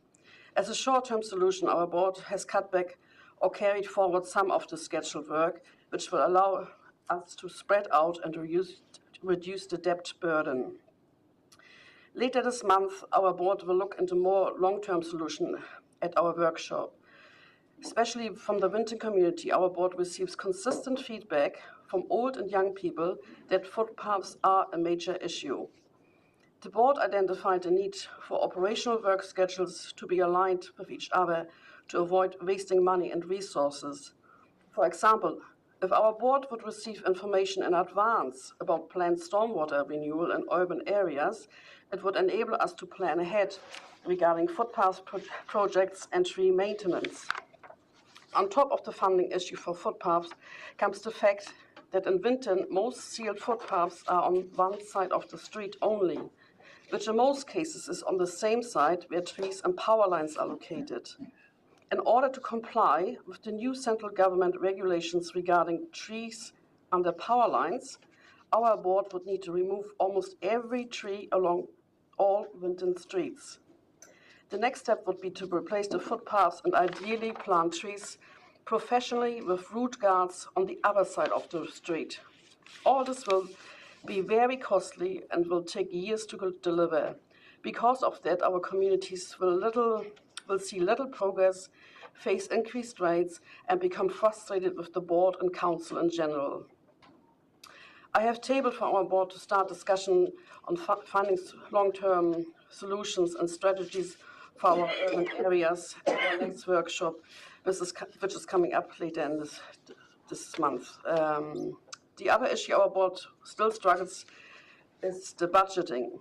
The process appears to be back to front and enables tendering to be compromised, cost blowouts, and with that, more debt creation. I realize this is a complex issue, but hope the Mayor has made progress in finding solutions since I mentioned this issue to him around a year ago. I can proudly report, after constructive workshop discussions, our board managed to keep the local board rates increases very low for next year. This is also the case for all hall rates except Lipton Hall, which has a rate increase of 21%. Our board also managed to keep debt to a minimum by utilizing reserves, removing nice-to-have projects, and reducing some budgets. Our board has identified we must plan ahead more focused. As an example, our board increased the hall rate for O'Reilly Plains Hall to be saved straight into their hall reserve. As the hall group expressed, they do not wish to create debt to fund their painting project, which is coming up in a couple of years. Our board receives continuous feedback from the Winton community about the sad state of our main street. I therefore organized for our last workshop to focus on the Winton Heritage Precinct for the board to better understand the restriction property owners may face and which could stop them beautifying and developing their buildings and the area. The Heritage Precinct is in place since 2006. Since then, some of those buildings are still empty and are still rotting away. Now adding health and safety concerns to it, with smashed windows and rusty and rotten verandas. Some of these buildings, which are still in use, are only occupied on the ground floor. It is easy to say it is the building owner's responsibility, but it clearly has not worked for the last 20 years and has now unfortunately turned into a problem not only for the Winton but for the wider community. Winton's Main Street is also the highway and main route from Invercargill to Queenstown, which brings many travellers through and to our township. The board believes that something needs to happen with those old buildings soon to make Winton's Main Street not only more attractive but also safer. This will be a vital step for the vibrant central Southland, which in turn will also provide economic stability and even growth. It is important to note that the precinct area is also a part of the general urban residential area, and we need to consider housing availability. In April, our board will receive a report to give our recommendation to Council. It is extremely evident that the good intention that the Winton Heritage Precinct was meant to deliver have not become reality. In fact, it contributed to further deterioration of some of these buildings. It is time for us to be realistic and admit the Winton Heritage Precinct was a step that did not result in the anticipated outcome. After 20 years of hope, Winton and the wider community are ready to change tact. Change that will encourage investment and revive the pride of locals. So the heart of Southland is not only beautiful, but can also be strong. Thank you for your time. Thank you, Katie. I appreciate you coming and taking the time to come and speak to us. And it's interesting you missed Michael Weston's presentation, but he was talking about cameras as well. And it looks like your board's paving the way for setting up the platform for other boards to be able to pick up on the great work that you've been doing with that working group and everything too. So I think that's going to be quite useful for other areas going forwards. We are running a little bit behind on time, but I will open up for some quick questions if anyone's got any. Thanks, Katie. Nice to hear the update. One question from me is around the John Street playground. Yeah. When I look at the playgrounds of Britain in progress and stages, Lumsden, Tianau, Dipton, what are the board's plans around John Street? It's really sad and it's tired and it's got no disability access for disabled children and families. Has there been any discussion with the Arete Community Board? It was brought up probably at one of the meetings that I was at. I haven't been back since though, so to bring it up. No, we haven't discussed that in detail as it is a project planned for the year 26-27, I believe. Okay. Oh, great. It's in a long-term plan. Yeah. But we haven't looked into details and focused more on the year. I just was in the Tianau playground a lot with my grandchildren and I looked at the child swings, the ropes. John Street's a well-loved community asset and a hub for Southland and the specifically. So, yeah, no, that's really encouraging to hear. There are plans for it and some investment. Yes. Councillor Bison, we probably are going to have to wrap this up. Thanks, Katie, for the update. You mentioned a change of tack in the heritage area. Just quickly, what is your proposed change there? I would propose to dissolve the Heritage Precinct. It does not change anything about earthquake-prone buildings. They still are obliged to follow that. So that's independent of that, and also that's a good example. It just can't go on like this. And buildings that are built before 1900 are protected by law already. So we're talking about in Winton, that's the old church that will not be affected by dissolving the Heritage Precinct. Yeah. It's a big issue, isn't it? Riverton's probably. Yeah, Windham and all, yeah. I mean, I come from Europe and my heart bleeds to see these old buildings disappear because that's something what I actually miss in New Zealand, the heritage and history, and these buildings provide that.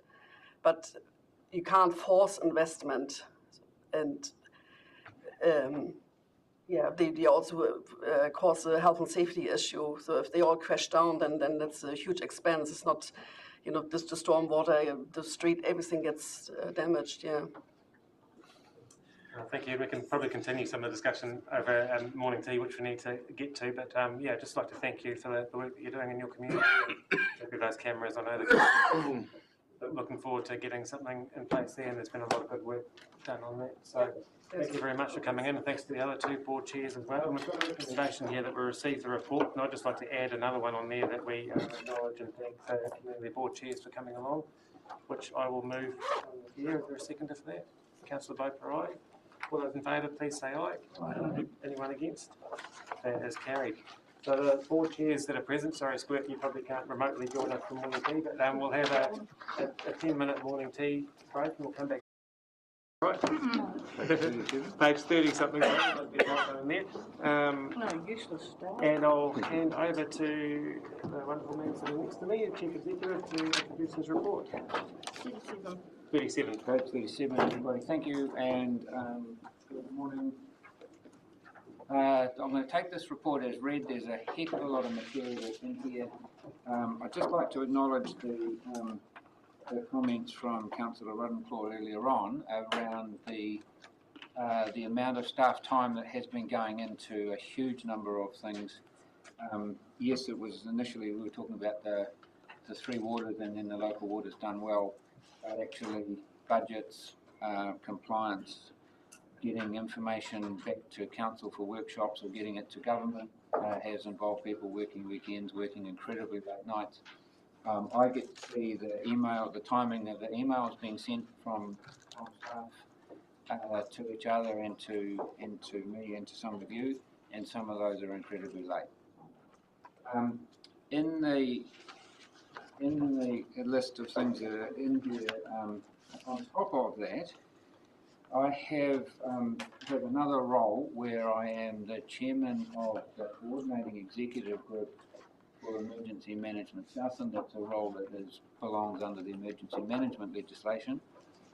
Recently, in that capacity, I was invited to go to Wellington and meet with NEMA, the National Emergency Management, whatever it is, authority, who are overarching in charge of emergency management response across New Zealand.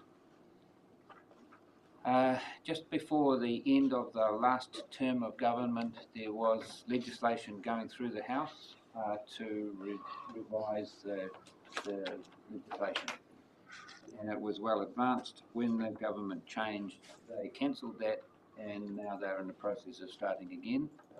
And the briefing in Wellington, which they have asked us not to disclose, but in essence, they're trying to pick up the best parts of the previous legislation, and they are trying to take into account the learnings from storms in up around Victoria and Hawke's Bay. There are some challenges coming ahead because the impression I think I could safely share is that the tone is that we need local government to do more. We're likely to see standards being imposed on local government around emergency management and increased reporting back to Wellington on how we're meeting those standards. I took the opportunity to talk to the Minister, raise with the Minister our concerns around increased visitor numbers to Milford Sound and significant hazard risk profile, probably relating to the AFA earthquake situation, but to just draw his attention to the fact that the visitor numbers are starting to hit upwards of 5,000 a day again, and that's a significant number of people in a very remote location, which is well beyond the scope of Southland emergency management to be accountable for. I've got another briefing on that this afternoon with the chairman of what's called Group, which is actually Neville Copland Environment Southland. So NEMA are farming out the engagement before they draft the legislation and bring it back to everybody to consult In the attachments, I'll just rattle through the list. Obviously, we've got the A3s here, and the wise heads are sitting in the back waiting to answer any technical questions. We have item J. As part of some other work that we were doing, we have undertaken to come and give statistics on the local government official information and meeting information requests that we received. So that's and then there are a number of, so K, M and N, some submissions that the staff have done on your behalf. Mostly they're highly technical matters that we don't have, because of the short turnaround time, we don't have time to come back and bring them to a council meeting as we would have done in years past. And they're not even a comprehensive list.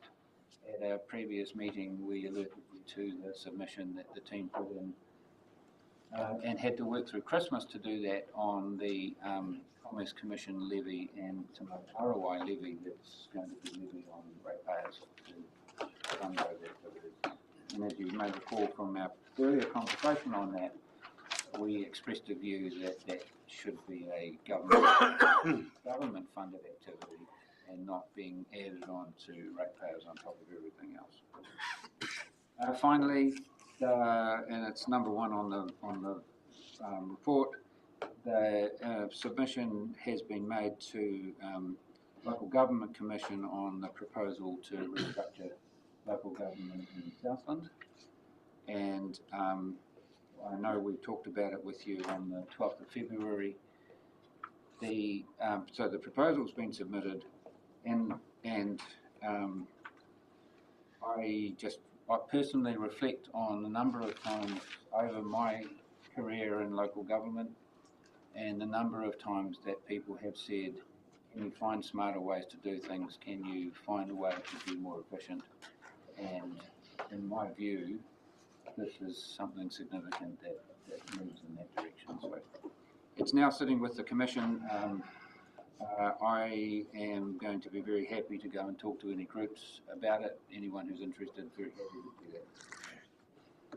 So now I would like to hand over to questions from obviously Hartley's hiding down the back, and so I think it would be appropriate, Your Worship, to jump to the A3s and then specific questions. Thank you for that, Cameron. Can I ask a specific question, Cameron, sure. on something you just mentioned? I'm just interested in the staff sending in late at night and the workloads and how we're managing that from a welfare perspective. Obviously that's it's great and admirable that staff are giving everything, but how do we manage the well-being of staff after our staff? Thank you, as well as we can. We're actually missing an ELT member this morning because she's gone on holiday as part of making people take holidays and take breaks. We're trying to balance councillor the demands of legislation that if we don't submit on, council misses its opportunity. But we also acknowledge that some of the things that are being asked of a actually relatively skinny team are quite unusual. So I do think you're acknowledging that and the one that Councillor Robinson made. And I think as well, in terms of when I'm interacting with government, I always talk about the pressure that it puts on the council team to actually do this stuff. It's very easy to make a decision around a table and think that your work is done and not realise that all the things to carry. Hartley, do you want to jump up and do the which is transport on page 43? We'll try and rush through these as fast as we can, but we'll also we need to do it thoroughly too. So that's going to be a bit of a Good morning, Your Worship, councillors. I appreciate that. I'll just briefly cover off some of the items, but happy to take questions. Probably the key one that we've been sort of working away on the background is still around our bridge program, and over recent weeks, appreciate the report goes to the end of December, but over recent weeks, further discussion, I think we are getting some good progress on that, and next steps to getting those signed off and funding released.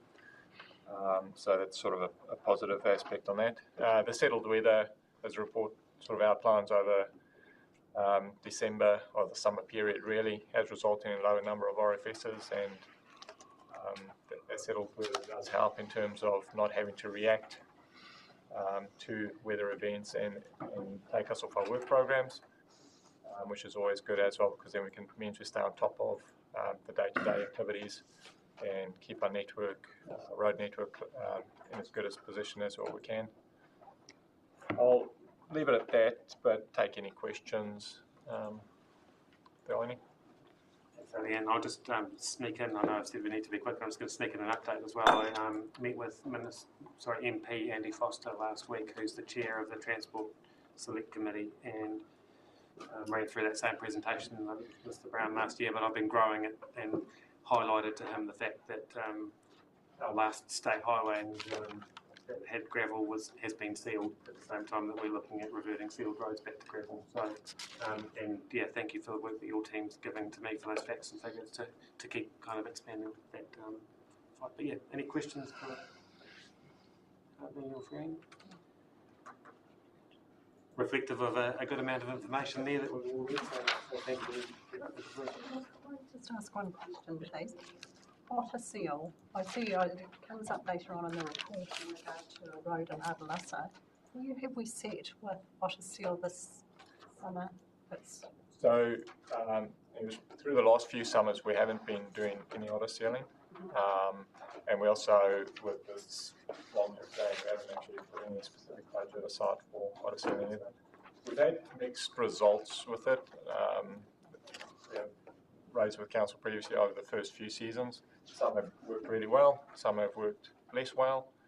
I'm not sure of the underlying reason for that, whether it's because they're much shorter sections compared to what we've done now historically. We've done sort of 1 kilometre type sections, but also the type of traffic potentially using them in those more remote locations relating to more farming activity. A lot of them are still doing their job. They don't maybe look that great in terms of that crack up, etc., but from the underlying reason why they're there in terms of suppressing dust, they're still functioning. But there has been, a spend of money, I suppose, and the risk council's taking on with a couple that haven't worked that well at all. Which you've brought up before, so when you look forward, like when down in the Adalassa area. So the one in the Adalassa has been driven by the board area and funding it. Yeah. Thanks. Oh, sorry, Derek. Just a quick question. How does otter seal go in corrugations? We've got a hill next to us that's excessively bad with corrugations. Does otter seal fix that? We have trialled it on hillier sections to address, I suppose, corrugation and maintenance issues. And again, for the length that we've applied, they seem to have worked well. We haven't had, some we've had 10 years plus, but that's been reasonable length, where like Slow Point, before we did a proper seal on that, and we got around 5 years, 6 years out of that. So similar time frame to what we're predicting, I suppose, with the dust suppression ones. Just that's a lot steeper terrain, so that'll have an impact as well as to the severity of the, I suppose, hills in question. Yeah, we got otter seal outside our place. We got 300 odd metres of it, and it's worked extremely well for dust suppression. We have Three Waters up next, so welcome. Probably going to be sitting here for a wee while, but look, in a row.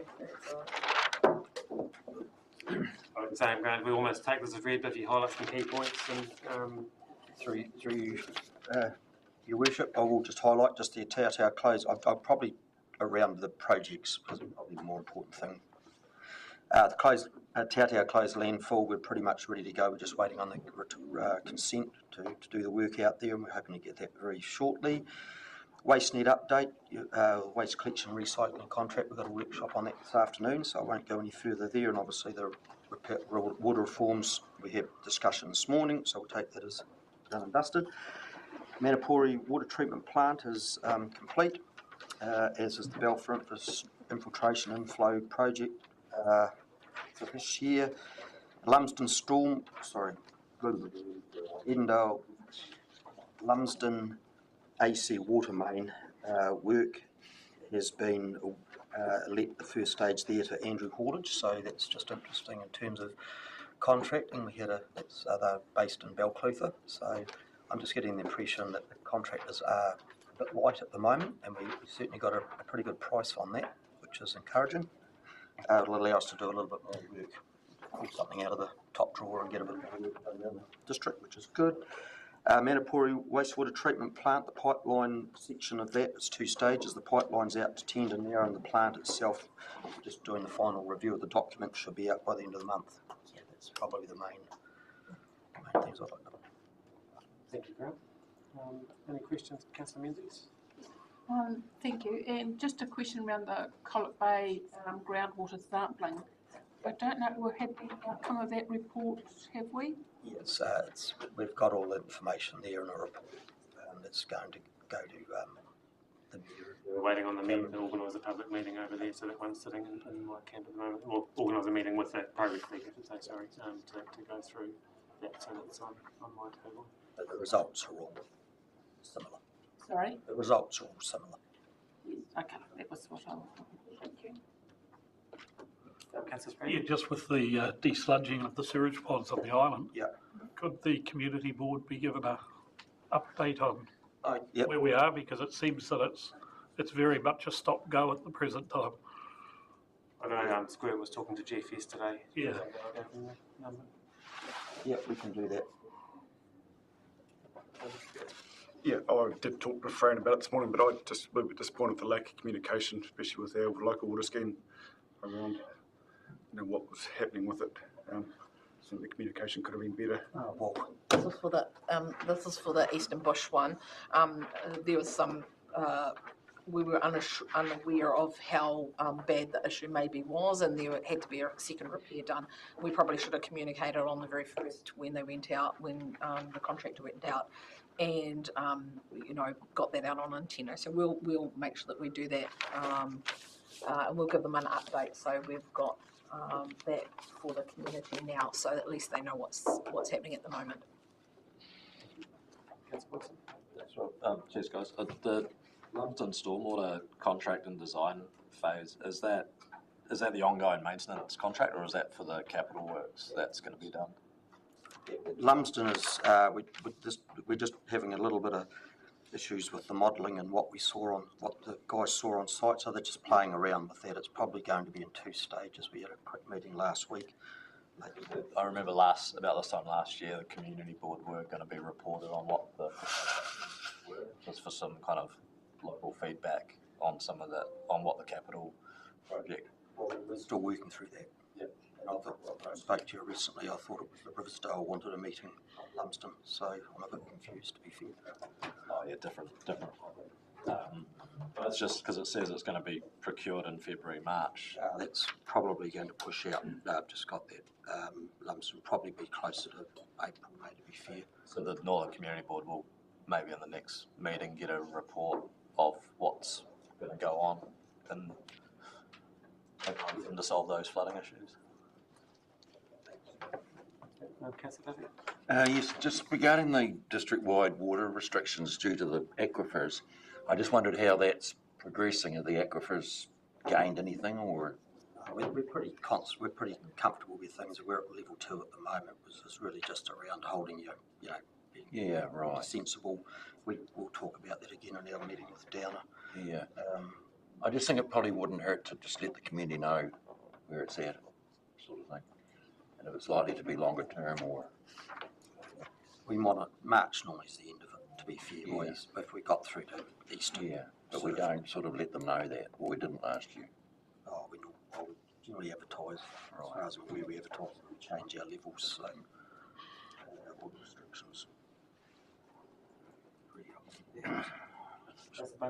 Thank you. Just sort of putting it on record on the strategic planning priorities in 3 waters, where we've noted positive feedback from the community with regard to the remediation planting and the quality.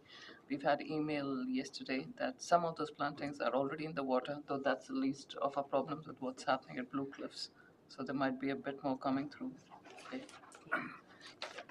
Absolutely, we've seen a few photos from Blue Cliffs, and the community are trying to make contact and talk with us around that as well. So.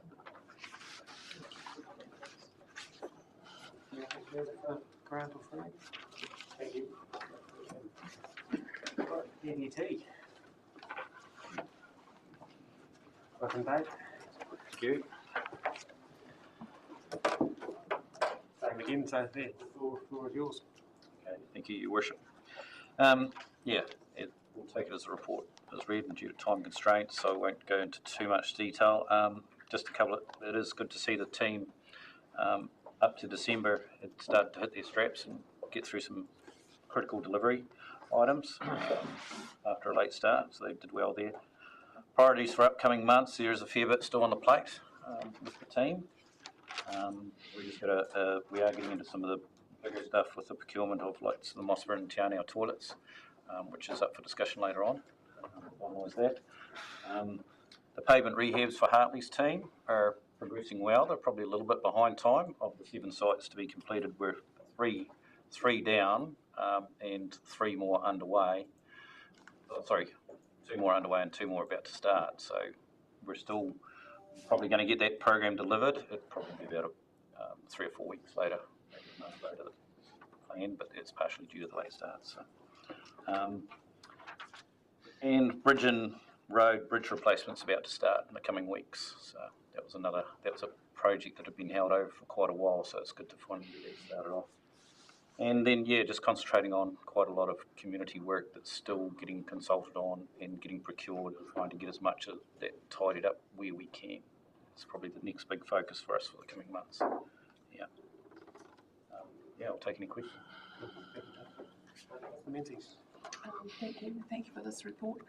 I was parked outside the Apple Hall for an hour or so a couple of weeks ago on a Monday night, and just noticed the considerable use those new toilets are getting there. So getting those in, but they were certainly attracting a number of cars stopping along the way.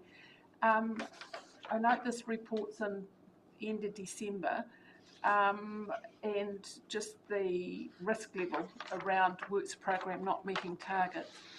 We're still looking now at a risk of 16. I never like to see the red areas red shade in there.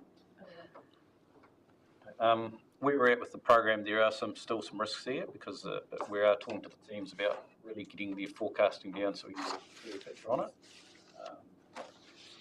Because we're still in consultation and potentially going to procurement at this stage. It's getting quite late in the piece, especially things are drawing in quite, the winter's starting to draw in quite close. So there is some risk there at the moment that we're certainly looking at on a few projects. Closely monitoring. And just the other comment, perhaps next time it comes, we could just have an updated figure on the capital delivery works program summary around the costs, because this has August cost to date. I'll just clarify that. I just noticed it this morning too. That's actually is the figures to December. Yeah. Sorry. They're actually till December. To December. Yeah. So I picked that up this morning when I was doing another read through. Any further questions, Councillor Sperry?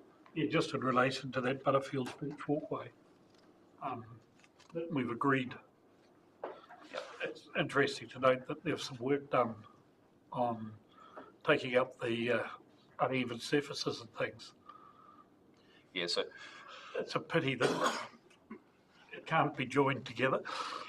Yeah, so there's 2 different But contracts. one of the areas that the walkways to actually go on has just been completely rebuilt, ready for resurfacing of our roads, whereas there's a piece on the other side of the road to have work done that hasn't been done.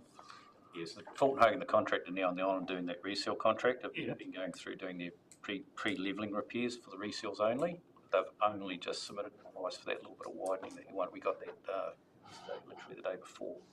So they probably would have went through with their levelling crews. But they need They've started, They need to engage with Duncan's a wee bit to do a bit of excavation. That's all right, because the Duncan boys have been, with the sewage plant one being in ups and downs, there's machinery available, that won't be available at other times. So we just got the estimate through from Fort Hogan yesterday, which we're just looking at now for that piece. So thank you. Thank you, Dave, and thank you, Fran. I think you're both off the hook now, and the next one is a community facility, so Sam and Mark.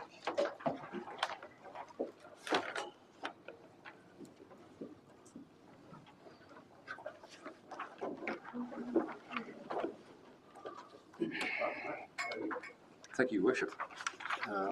Take this report as read. This is at the end of December, but a couple of things to note. We are making good progress in getting new resources into the team. We've appointed 2 new members into the community maintenance team. We've got a new member starting this coming Monday, and we're in the process of offering 2 other roles today, with only 2 more positions to be filled, and they're getting interviewed next week. So really good work, good progress, and I'm looking forward to building the team and getting on top of our workload. The other thing I'd like to talk to you about is the preparation work we're doing for the renewal of the mowing, gardening and toilet cleaning contracts with the community boards at the moment, doing a round of the community board workshops and getting in front of them and talking about levels of service, the areas that they want maintained, prior to developing a scope of work that can go out to tender. We will be bringing a report back to council prior to doing that, so council can understand what the timeline is and what we're working towards to have new contracts in place by the 1st of July 2026. It's a big piece of work, but some really good conversations with the community boards and trying to work out who the local contractors are that may be interested in tendering for this, and then how we actually engage with those potential contractors when we actually go out to the market. Sam and I have had some discussions about how we can package things that will suit the local contractors rather than getting a global contract across the district. So happy to take any questions. Thanks, Mark. And I just want to acknowledge that work that has been done. I went to a particular community board meeting, and the change in approach in terms of what the community has been asking for. And we had a board chair, Michael, earlier on talk about that local procurement and coming in 18 months in advance of a contract expiring and asking the board to basically find locals that might be interested is a really good approach going forward. And I know it's appreciated by the boards. And also acknowledging the work of your team, to Councillor Fraser's comment earlier, when you're working with that many staff down, the staff that are there are doing a lot of extra work. So thank you for that work that's been done in the process. And Councillor Menzies has a hand up. Thank you. That's where my comment around the Ethel toilet should have gone to your team. So just acknowledging that and the work that's been done there. Thank you. Councillor Barrow. Thank you, Worship. Just, I guess, seeking reassurance around the reserve management plan review proposal which has been released to the market. You are satisfied with the scope that's now, plus we have relooked at the budgets, just wanting assurance that this has fit within those, because at the same time we are at the risk factor 12 for cost increases. So it's gone to the market. We've received 5 responses. We're going to evaluate those next week. Early indications are that they will be under budget, which is really promising. And so once we get an understanding of what the winning tender will be, we can come back to council and let them know. But what I can say is some of those, the budgets that we've put in over the next 10 years, we won't need, so they'll be coming out. So we definitely took on board the fact that we needed to review the way we were going to do it and do it in a more cost-effective way. Thank you. Any further? Through your worship, just great to see what you guys are doing in that space with regards to having that 1st of July procurement kind of deadline. That's great. It's been a long time coming. So it's good to hear you've got the resources that you coming on stream and on board. And you mentioned engaging with potential local contractors and how you're going to go about that. Do you have literally a database of sort of council-approved operators? And then will you have a sort of another database that you can access to sort of subcontract to those people, or how do you envisage that you'll go about it? In the first instance, we're asking the community boards to get back to us with people they believe that may be interested in picking up this work. That's the starting point, and then we can start working with them and bringing them on the journey of what this looks like in terms of a maintenance contract for a town. What we're trying to achieve is a township maintenance contract as opposed to individual mowing, gardening, toilet cleaning contracts, so that you have a contractor that's looking after the town. Our ultimate aim is to have our towns looking nice. At the moment we're having to deal with multiple contractors across multiple teams, not just within our team, which makes it difficult to deliver a nice looking town. So moving forward, we're looking at the model that we've got in Fiordland, which works really well. We've got one contractor that takes pride in the two towns that they look after, and they always look nice. So that's our ultimate goal with renewing these contracts. Yeah, I just reiterate what people are saying about using local contractors. I think that's a great idea. But my question was, I know we get a South Roads guy down to Tuatapere to do rubbish and stuff like that. Would things like that be incorporated in that contract, or is that sort of separate? That's currently in the Alliance contract. The Alliance contract is coming up for renewal as well. Sort of happens about the same time. We have a component that sits within the Alliance contract.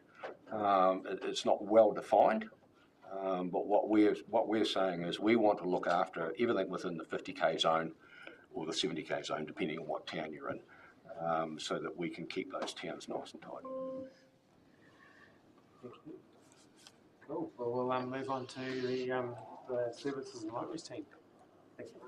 Thank you. Morning, councillors, and through your worship, I'll cover the customer services and libraries report today.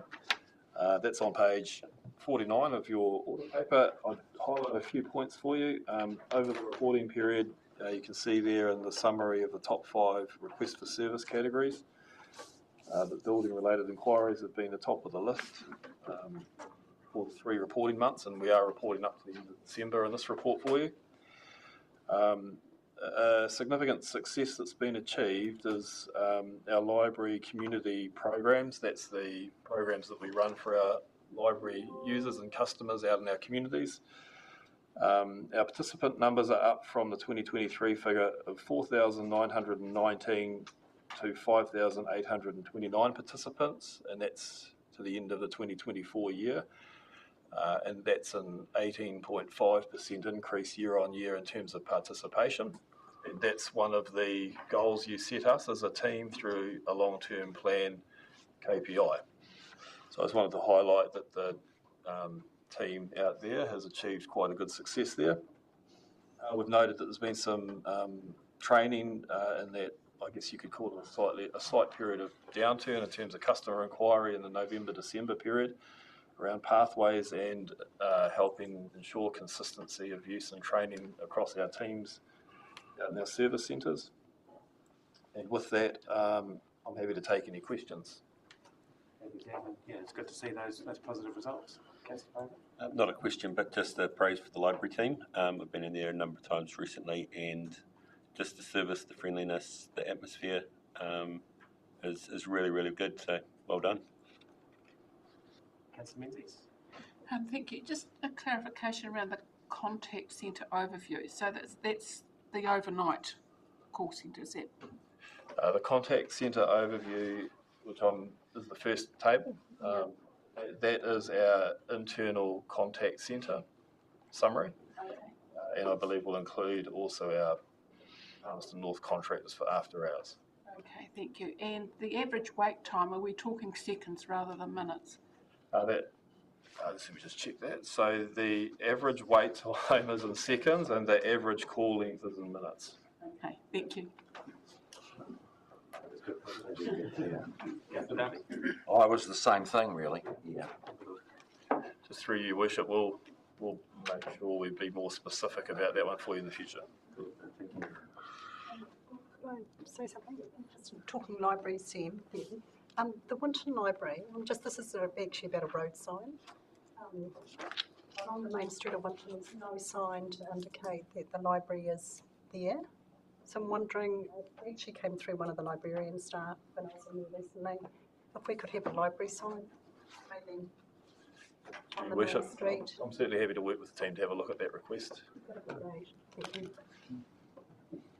Okay, thank you for that, Sam. Thank you very much. Next up, we have the environmental health and support.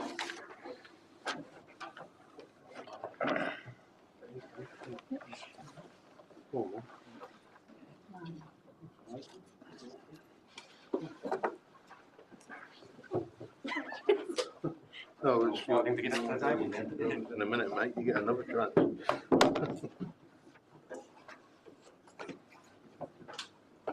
Thank you, Adrian, Betty, and Dave. Welcome along. Hello, Mr. Chair. Good morning, councillors.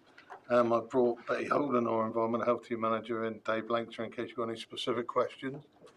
On the environmental health side, it's one of our busiest periods, November, December, because a lot of obviously businesses come out of hibernation, and we had 92 to do. We only did 82, but that was a combination of factors. So some of the issues that we have is that the dates and times that we have to visit some of these food businesses are by MPI, the frequency, so we can't pick and choose that. So we're not able to necessarily group 10 food premises in China in one go, because some might have to be visited every 3 months, some every 12 months or whatever. Also the fact that some of these businesses don't actually physically open until, you know, whenever they want to, when we need to actually visit them. And also the fact that some of our team were new and they were upskilling to become food verifiers, which has now been done. So, so that was the only negative in the report. You'll see the problem with this report's attorney of time, that obviously this is 2 months ago. We did have a DLC, District Licensing Committee hearing on an application for on and off licence and Colic Bay, and the committee decided to refuse those licences that they were after. On the compliance side, we're always busy on that side. In November, December, 6 dangerous dogs were destroyed, either attacking stock or attacking other dogs, and in one case people. And we've made a real push on unregistered dogs as well. We're going around checking on the ones we haven't had any contact from. People say, well, why are you so worried about unregistered dogs? But very, very often the people who don't register the dogs are the people who cause problems with dogs. So, and we're having a good result there. Freedom Camping has been incredibly quiet this year. We've had a few minor issues at Monkey Island, but nothing stressful. But our staff have been out and about from Chano all the way to the Caitlin's at various times, just to keep an eye on what's going on. And RMA monitoring compliance has been exceptional. We had a gap of about 8 months where we didn't have a compliance officer, and this led to a real build-up of consents not being looked at and monitored. I'm really proud of that team. I'm proud of all my teams, but I'm proud of that team in the fact that they've cleared about 300 consents in the last 4 months, and we've got some really good compliance out of big operators who didn't really want to comply, but because the approach has been really sound and they've done extremely well. And there's a good news story there where we came across somebody who just decided to build a house, and for a lot of work and effort we've managed to get the house established lawfully, and so we work with them rather than against them. I mentioned the ongoing goat issue we have in one of our places. It would be funny if it wasn't for the fact that it upsets an awful lot of people, but by the time we get there, often the goat is back where it should be, and so it's quite difficult under the old legislation for us to do much, but we will get there. We will sort it out. Yeah, and we're assisting with the review of the bylaws that are there, and generally I think the teams have done really, really well. And, a good update as always. Are there any questions from the team? a great effort. Thank you. I think I just want to particularly take this time to acknowledge that a lot of work gets done behind the scenes in council through staff and councillors as well, and the DLC team, in particular Councillor Duffy, who processes all those manager certificates and everything. There's a lot of those that come through. I think some weeks it's almost a full-time job.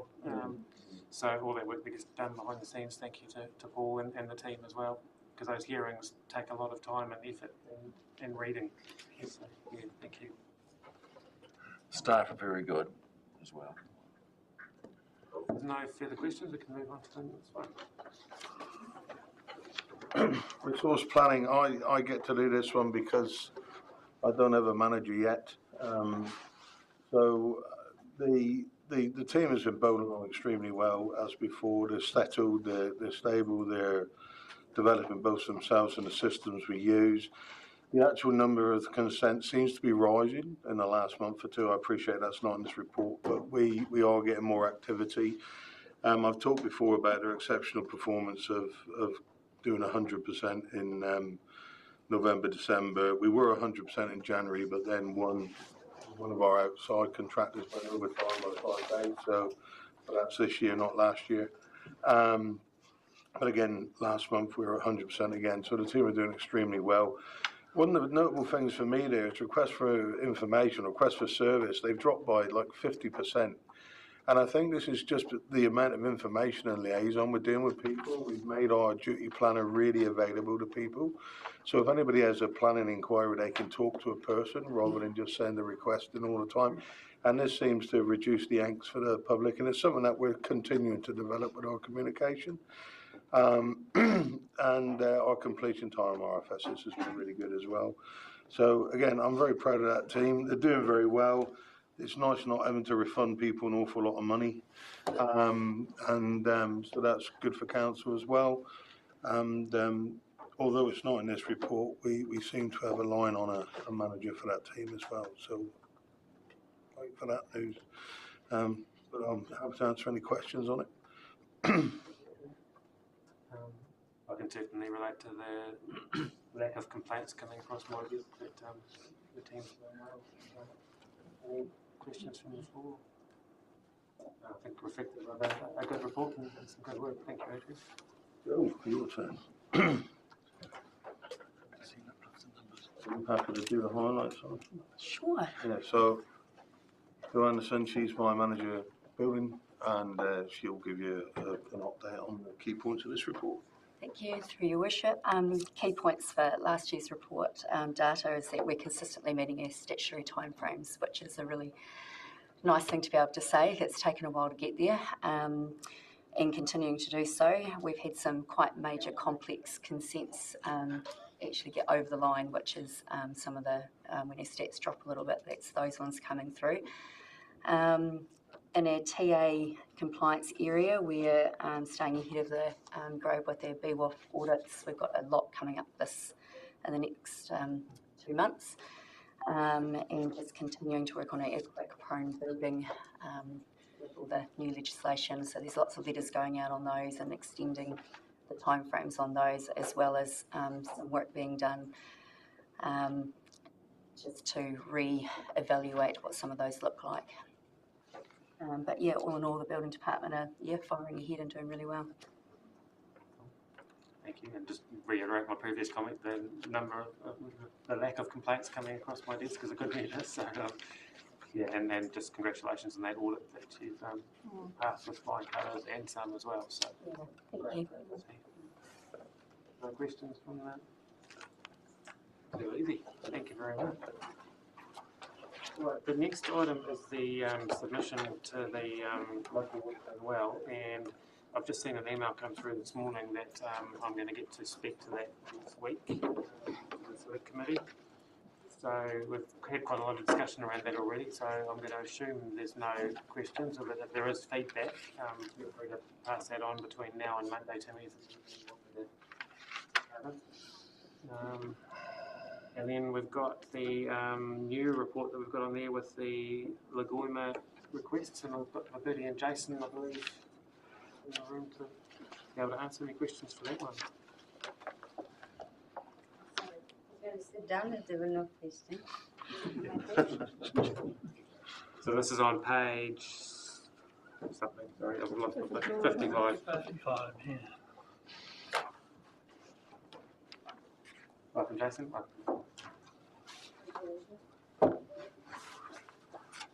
Just very quickly, I think you're aware that we moved, Lagomas were handled by the communications team for quite some time.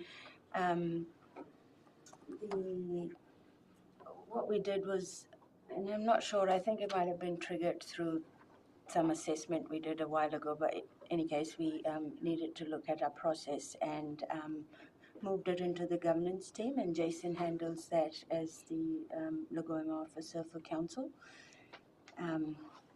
So that happened on 1 September. So this is from 1 September to 21st of February, and just some stats so you're aware of what we're doing. And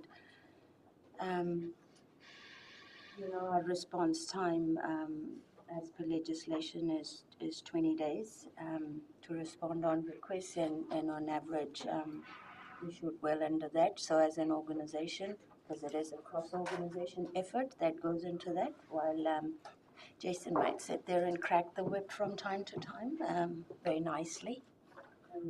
So yeah, no, we, as an organisation,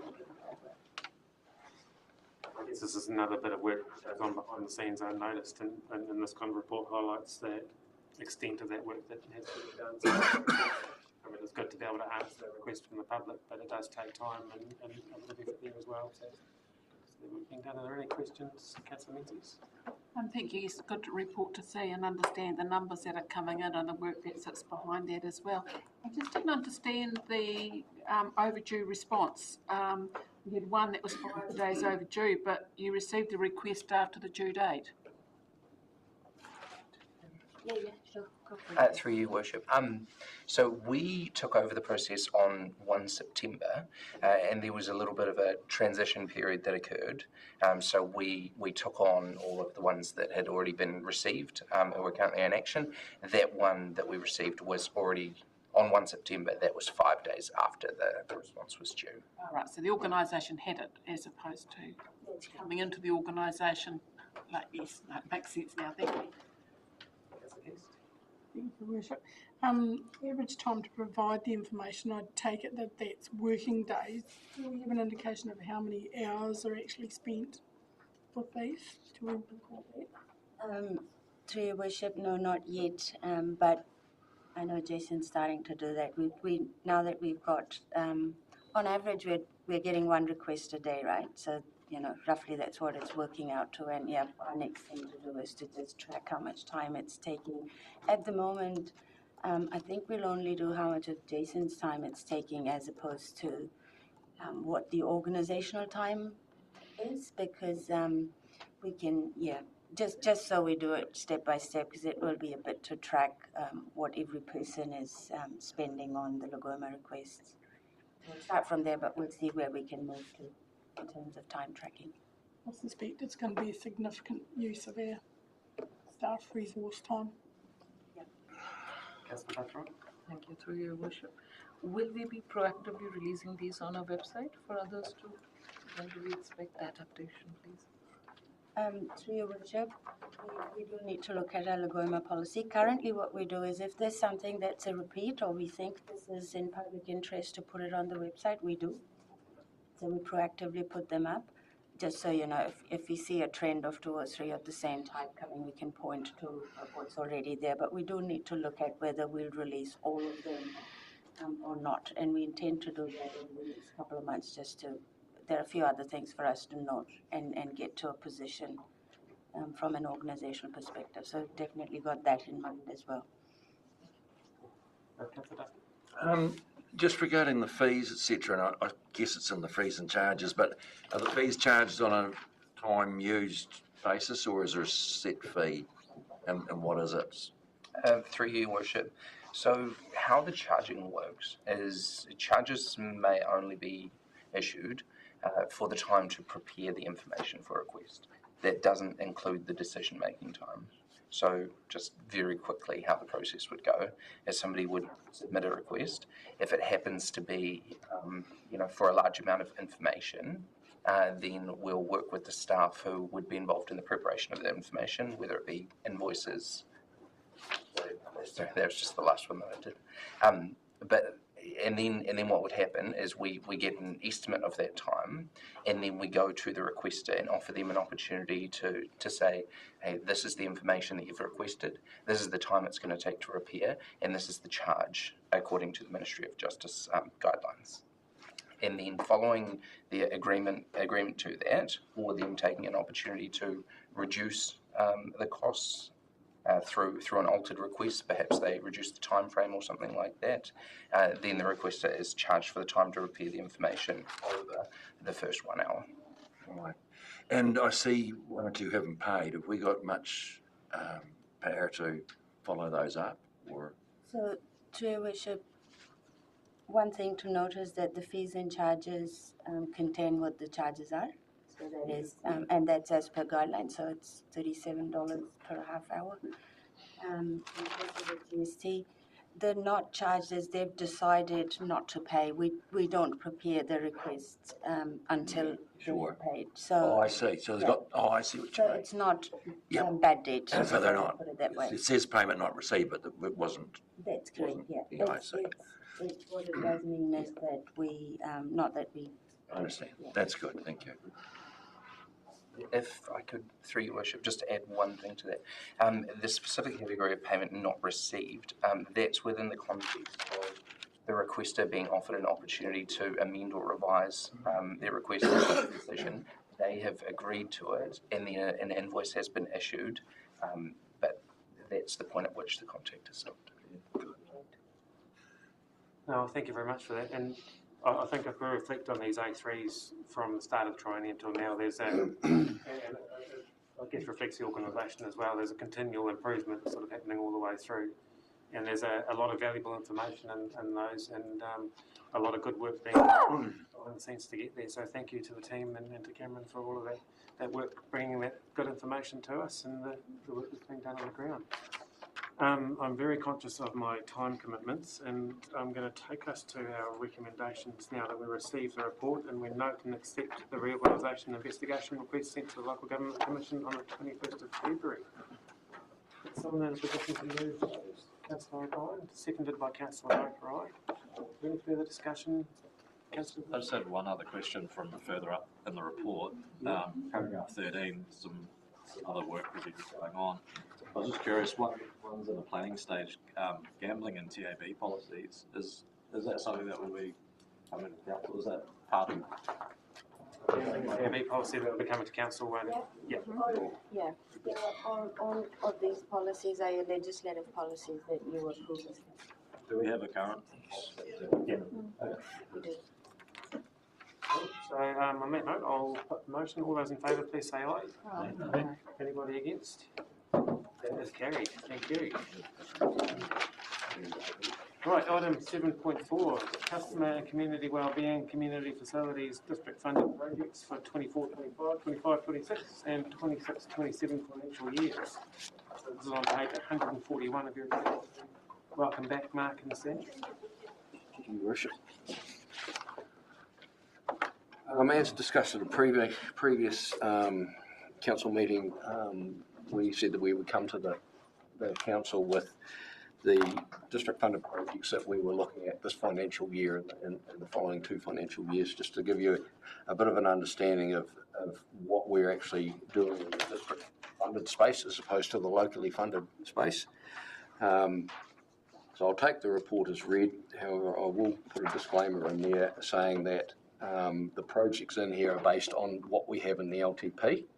It doesn't include any carry forwards or forecasting or reviews that we did through the annual plan. So this is the bare bones, going back to what was approved in the long-term plan. So there's quite a number of projects there over the next 3 years. However, I will say that this is a continuation of the work that we put into the 2018-2028 long-term plan around improving the facilities and upgrading the facilities that we have across the district. I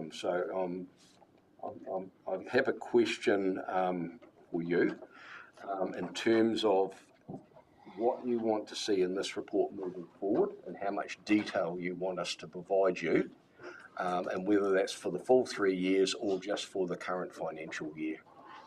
So we will be looking at coming back before June with another report. Thank you. And I think part of my comment before about the continuing improvement, it's good to see this report come to us. And from my point of view, I think if you look at how it's done at the community board level with the scoping reports and all of that to get that kind of oversight, and anyone around the table can correct me if they don't agree with this approach, but I think it would be quite handy to sort of go through that process as a council for each of these projects. But I'll open it up to the table for comments. They may want to disagree with what I've just said or add something. Anyone got any thoughts? On page 144, there's an item which is renewal preparation for what I presume would be a new toilet at Curio Bay, public one. So the public toilet down there got a bit of an upgrade a couple of years ago, paint and so on. I'm wondering if that's a useful use of money when possibly another toilet, there was provision for that when the sewage was put in, if that might be a better spend. It could well be. However, with the refurbishment we did on that toilet was to give it a bit more life so that we had time to prepare for a new toilet. We're also looking at tying that in with the renewal of the lease down there, plus the renewal of the reserve management plan. So I think there was a comment at the back there where we talk about under number 17, proposed project for the second 2 years, the LTP will be reviewed through the annual plan process. So these are always coming back to staff and council for review. So we have the opportunity to, if that's the case, put that money towards a new toilet if that's what needs to happen down there. Thank you. Thank you, Bishop. I find this report really useful in coming back, and I imagine there'll be specific areas we might want to drill down from time to time and have more information coming back rather than you being prepared to look at 50 items all at once on the day. Just two comments. We're obviously spending a considerable amount of money on toilets, both renewal preparation and then constructing it later on. And I don't have an overall view in my mind of when we get to the end of this process, if we ever get to the end, because we would seem to have a number of toilets in our area, which is reflective of the area that we have. And we've had opportunities in the past to apply through tourism funding for some of these, but it would be good to understand the number we have, what is the forward work, and also to have those discussions, I think, useful with the community board, what they see as the need in the area as well. And sometimes expectations of the public that they have a public toilet when the next one's 10 kilometres away, which is unrealistic in my view, given the cost around each of these toilets. So I would find that really helpful to have the bigger picture as well. And just a second comment around the Tautau office. There was discussion some time ago about re-roofing it, and I see there's refurbishment in place here. So there was a second budget in the LTP, or there still is a second budget in the LTP for re-roofing. That particular office, we've had a call for a refurbishment. It's looking very dated, but we're also about to enter into some conversations with the IT team, who are potentially looking at getting a new archives building. So having a look at the options for the second floor of that building, so we can actually utilise it more. So there's conversations going on, which may determine whether or not we do the refurbishment now or look at something that incorporates an archives building in that particular building, which will then mean that we will definitely have to do something about the roof. So, a longer term option for this building that has 2 floors and the maintenance costs around that. I'd be interested in getting further information about that at some stage. Through your worship, so for the June report, we'll bring back a summary or a greater level of information around the public toilets component of the projects that we manage and that secondary Aotearoa office building one as well. The report will look quite different the next time we bring it to you, as we've noted in the background. We already have some additional ideas about projects that we already know that you have a greater level of interest in, so we'll bring back those for you with a bit more information on them. So, through you, Your Worship, just for Councillor Menzies, we have 72 toilets across the district, varying from the old style corrugated iron and wood to our most expensive toilet, which isn't Terramere Bay, it's actually Lions Park, now. Just a comment from me, further one, in terms of when you look at the community housing interior repaint at Riversdale, and just a suggestion that we follow the same approach to community boards to utilise local contractors to do that work as well for the district funded projects. Through you, yes, we're happy to pick up on that, and that is what we are looking to do, and certainly to increase our pool of local contractors that are approved to do work for us. I'll repeat the question because he just walked back in the room, but just emphasising local contractors for district work, Michael. Councillor Keys. Thank you, Worship. To get this report and some fine tuning of it. For me, I would like to see who we are or who we have consulted with, because I think there's a lot of information that can be obtained from the community boards and other stakeholders that might say, yes, we do need that there, or we only need one bay toilet there rather than a two, like engaging early and getting a feel for what is tolerated or suggested by the community, because often they'll look at it and say, well, that was a waste of money because that's there and where they would see it. But yeah, I'm hopeful that the Curio Bay toilet will be something like the Terramere Bay toilet. That would be fabulous. So through you, Mr. Chair, we do a lot of engagement around our communities, and a lot of the time we want a toilet, especially when we're doing playground work. And having a toilet close to playground is really important. So it comes through in the engagement that we do for other things. And then obviously, as you say, well, it's working out how many pans do we need. We're working on, at the moment, about 150k per pan.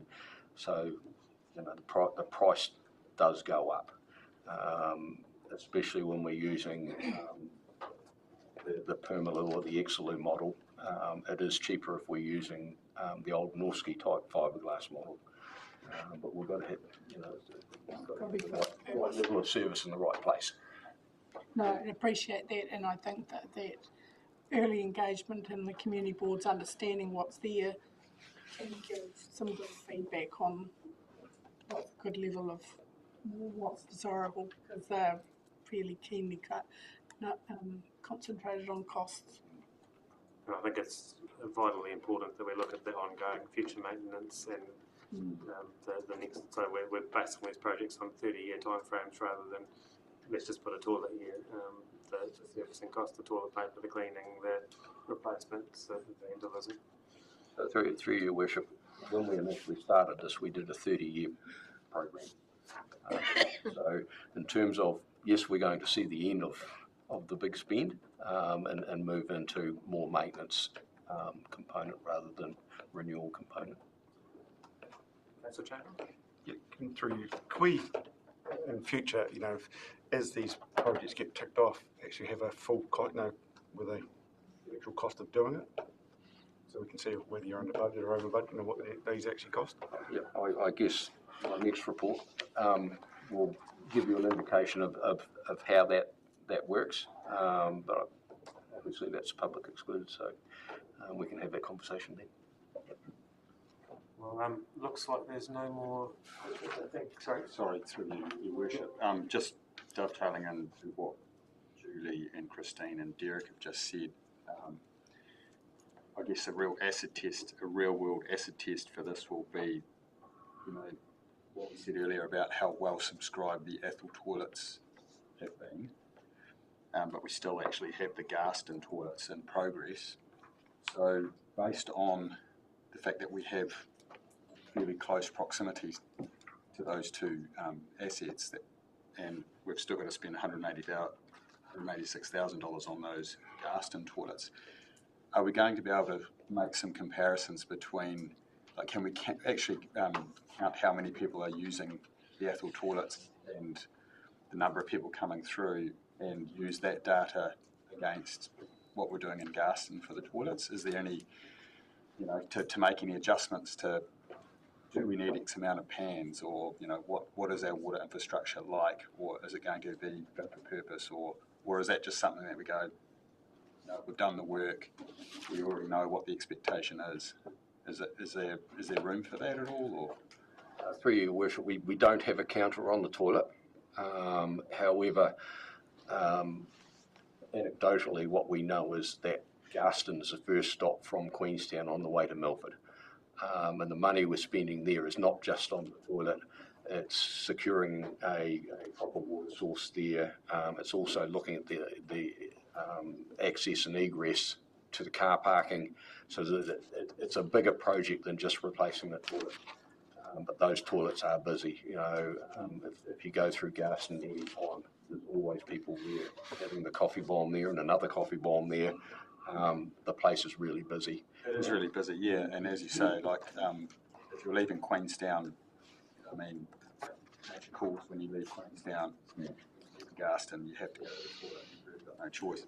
But it's just interesting to say that this is more than a toilet renewal for that 186,000. So I guess a bit more detail on that would be helpful as well, with regards to, you know, the water infrastructure or the egress or the parking associated with that. Unless there is extra cost on top of that. Well, that's a 2-year project. So there's 2 years worth of funding for that particular project. In addition,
Yeah, thank you.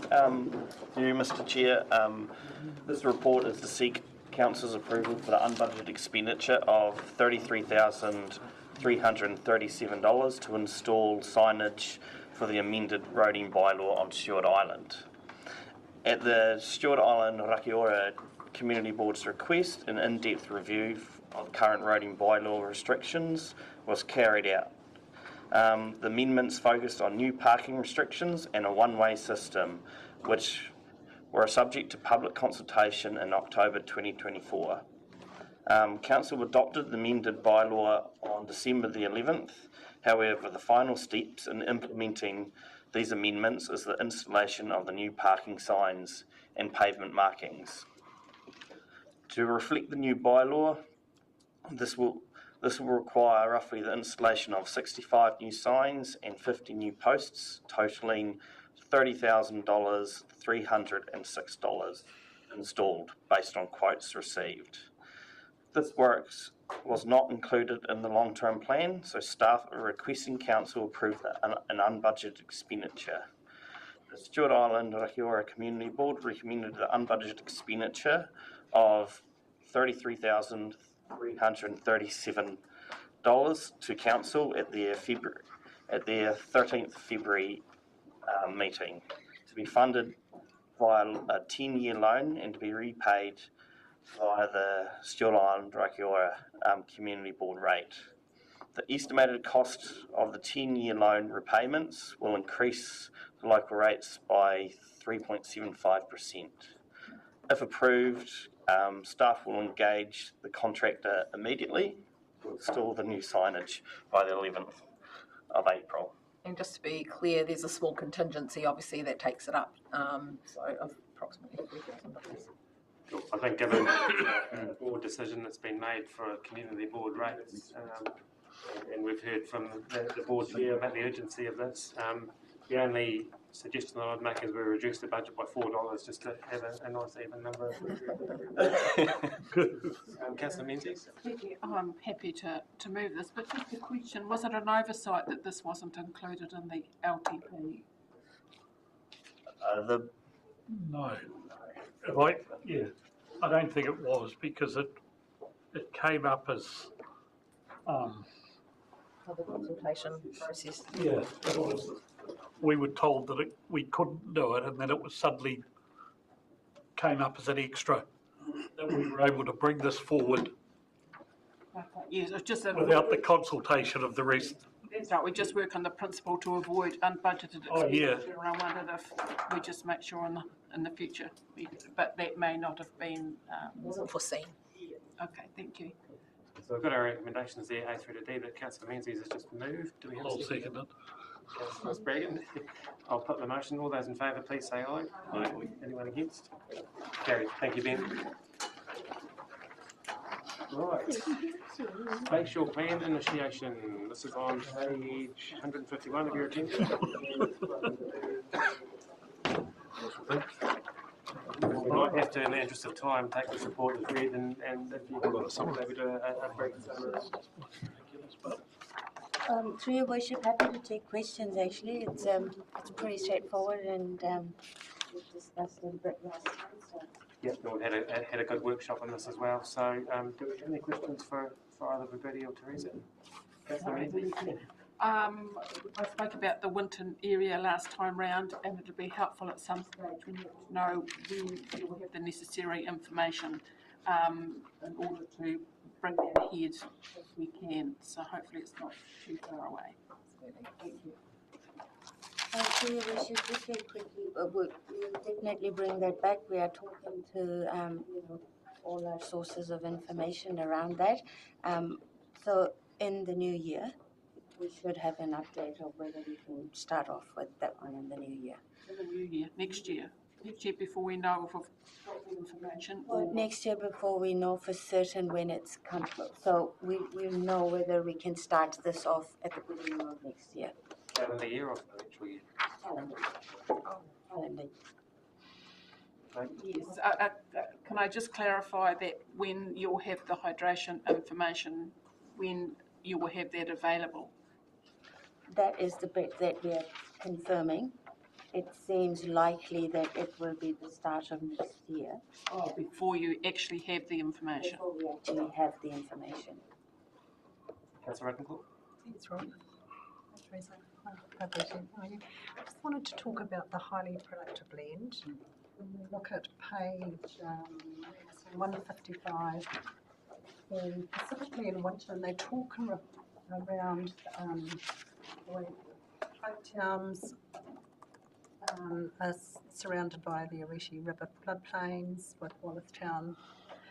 Both towns are surrounded by LUC2 and LUC3. Firstly, can you tell me what that means? Yes, so for highly productive land, they've got land use capabilities 1 to 8 or 9, and LUC 1, 2 and 3 are highly productive land, LUC 1 being the most productive. 2 and 3, we don't have any LUC 1s in Southland, but we've got quite a lot of LUC 2 and 3s. Okay, so thank you. So going back to what was written on page 153 around the highly productive land, within and surrounding townships, so they're talking about blocks of land in Winton that are along Deju Road and other areas that are like, could be an acre section, fenced off, owned by one person, and they're calling that highly productive land. Now, from what point, how do we deal with that? Because if I owned an acre of land in Winton, there was one block. Highly productive for me would be 3 chickens and 1 sheep. So how do we, going forward with the highly productive land, it's really blocking what is happening in that community and probably other communities. I would disagree that it's highly productive land. So how do we deal with that? So if it's identified as highly productive land within an urban zone, then it doesn't apply. Okay. If it's outside of that, it does. And so the purpose of it is that there won't be any urban encroachment within that land. So we're trying to establish the avenue for us to be able to have urban development within that land, but we also need to determine the palatability of the communities about encroaching into that land as well. So, just one, through your worship, just one thing I want to clarify. Highly productive land is about soil types. So it's not about chickens as such. It is about whether it can be put to productive use for that purpose. So that's what it is. There is a revision of HPL happening at the moment. There is a signal that they look at LUC3s onwards from the government. So we know that. The assessment is done by the regional council. That's another thing to bear in mind. So when Teresa's saying that we are talking about, what the reassessment process is, there are some ways of whether or not we can, Teresa just mentioned that, what we can do on what is classified 3 onwards, not 1 and 2 so much. So those are the things that we'll be looking at, and that's another thing around that Winton area. Okay, so then you're saying that you're looking at what they can produce. What do you mean by that? Because production is about soil type, but like also grain, but also stock production. So sure. So through your worship, what we can do is we can send you some links to what it is. It's a complicated assessment. I'm not sure we would have all of the... Yeah, I think we need to not get into too much of the details now. That we're looking at that. So we definitely send it through. The ES would have followed a classification methodology to say that this is what they've classified it as, and we can send you the links to what that is, how you classify it. Thank you. Councillor Wilson? Just highlighting on the information that's on the agenda for the Regional Climate Change Working Group meeting tomorrow, that there'll be a workshop coming up with staff too, so hopefully we'll get some more feedback. I guess the question I have on hydrology, it'd be good to get some clarity on what it is that we're expecting to get out of ES, because in the urban areas it's a lot of tributaries to the main rivers that cause flooding, inundations, potential residential properties and things. So it's not I don't know if necessarily those catchments are being mapped as well, so that may need to be some other work to be undertaken. Adrian, I think Yeah, for you, Mr Chair, there's a workshop on the 12th of March, which all councillors are invited to. Yes, they're going to explain to us all the work that they've been doing, but also they've been working with NIWA and other agencies to map all of our Areti areas and other areas around our region. And they've finished all the ones up in Gore. So they've started down here now. There's an awful lot of information held there, and they're now releasing it to us after a long time of encouraging them to do so. So we'll have a lot better idea after the 12th of March, and we should be able to take it from there.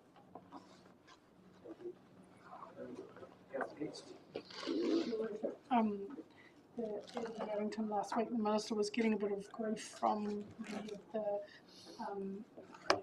councils who are definitely under pressure with nowhere to go to actually take action on removing the highly productive land classifications or resolving that. So hopefully we see some action on these soon. My question's around the rural settlement area overlays, and I know that we put them in as to support those smaller towns that were surrounded by productive land. How are they more restrictive? Are they only for larger blocks of land? Because to me that's almost a waste of highly productive land where people just mow it with a robotic lawn and have a nice garden. So how are the rural settlement area overlays more restrictive? I think Gavin's got his hand up. He can probably answer that. Through you, Your Worship. Do you want to come forwards, please? Yeah, I'll come.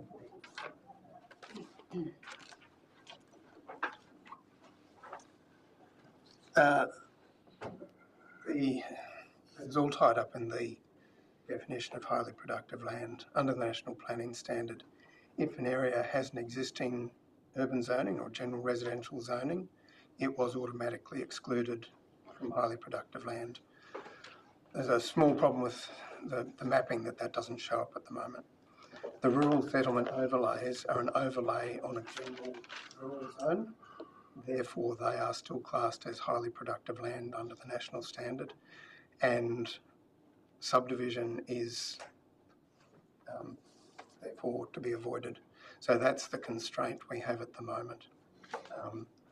One of the outcomes of the spatial planning would be to identify those locations where we might change from rural settlement overlay to general residential zone in the future, and that would address that. So it's not about the size of the lots particularly, it's this, again, it's this block with the HPL. Thank you, Kevin. We probably need to wrap this up, so I'll take one more question. It's just a comment on all this theme, and just want to reiterate the value of utilising these old maps. I use Lumsden as an example. There's a map from 1917 of parcels all the way up the hill, which is into now highly productive land, because our urban zone has only gone part way up that original town plan. But there's already, over 100-year-old town plan with parcel subdivisions all the way up into the hills. So it may not be in the current urban zone, but it is in a initially planned town area. So it'll be important to have those overlays of initial land parcels, not just current titles, into the spatial planning work for those small rural towns. Yeah, it's, I think this just supporting your comment, Matt, this is a very important piece of work, and even on the earlier discussions today, it's it can't come soon enough, I think, for our towns.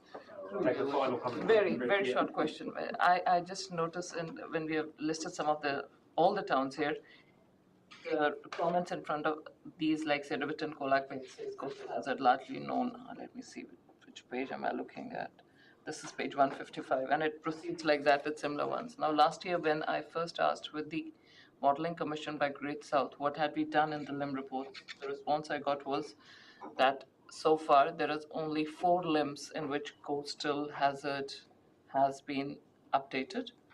3 of them, I believe, were from Stewart Island, 1 was from Colac Bay. 1 limb had been issued in Riverton at a place where they were told next to you is this possible coastal flooding. the period extending out to 2105 over the next 100 years. Now, I'll dispute, I don't think most people are aware what the ramifications of this is going to be for their property values and what sort of restrictions this is going to bring in.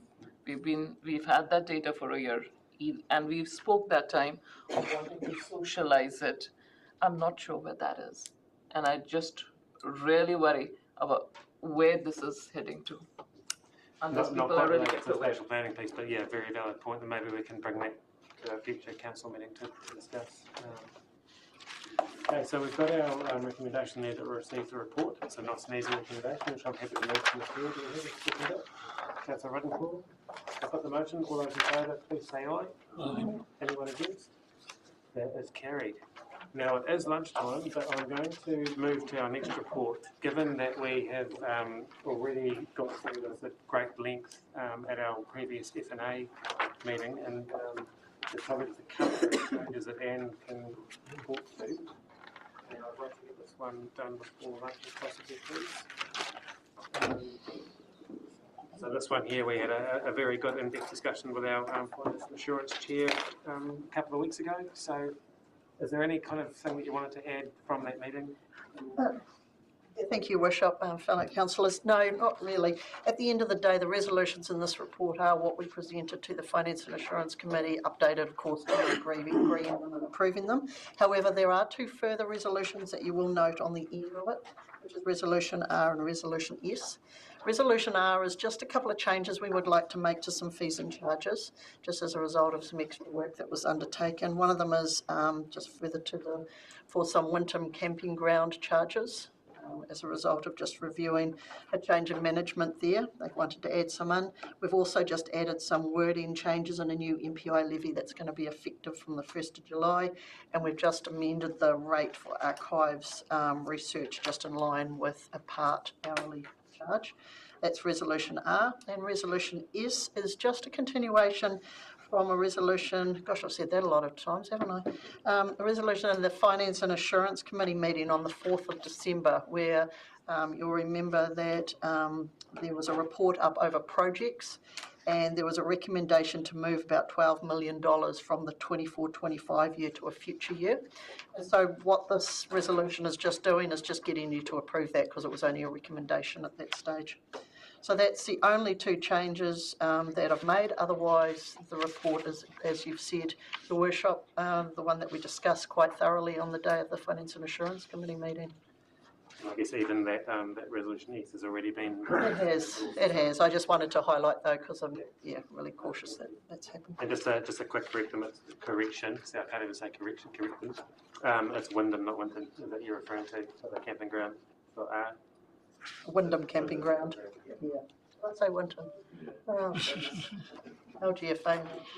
Other one, yeah. And also, I guess just before I open for any questions, just acknowledging the fact that this is a continuation from our long-term plan process. We did a thorough process for that, and the outcome for year 1 of the long-term plan, year 2 of the long-term plan, was a 7.9% average rates increase. Back in November, it was looking likely to be in the 9s. I think 9.4, was it? 9. Somewhere around there. And a whole lot of great work has been done since then, and managed to get down to less than what we'd actually proposed in the long-term plan, so coming in at 7.2.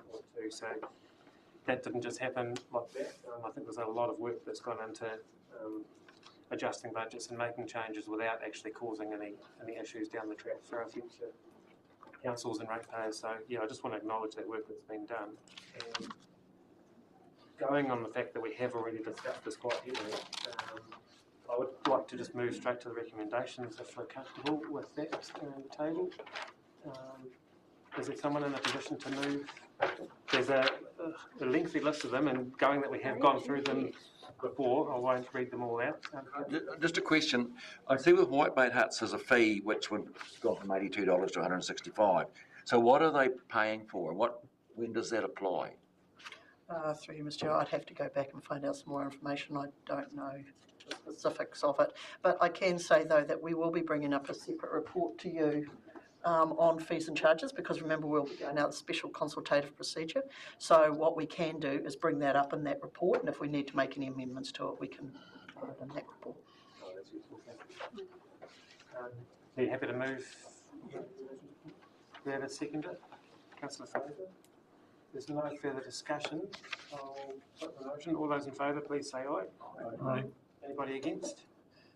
That is carried. Thank you, Anne. And that is a good time to break for lunch, so we will come back at 1:05.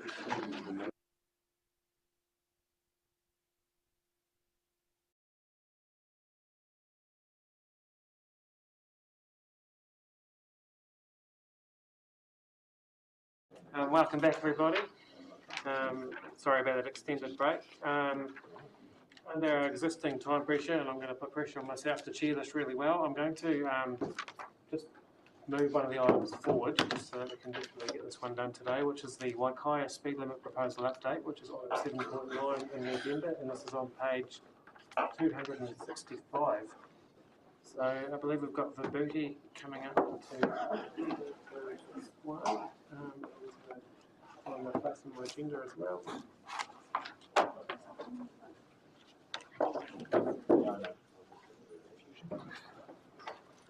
And Hartley and Regan.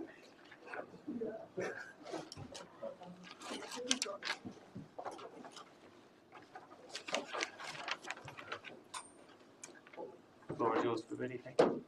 Thank you, Worship. I will take it as read. It is an information report, but just very quickly, this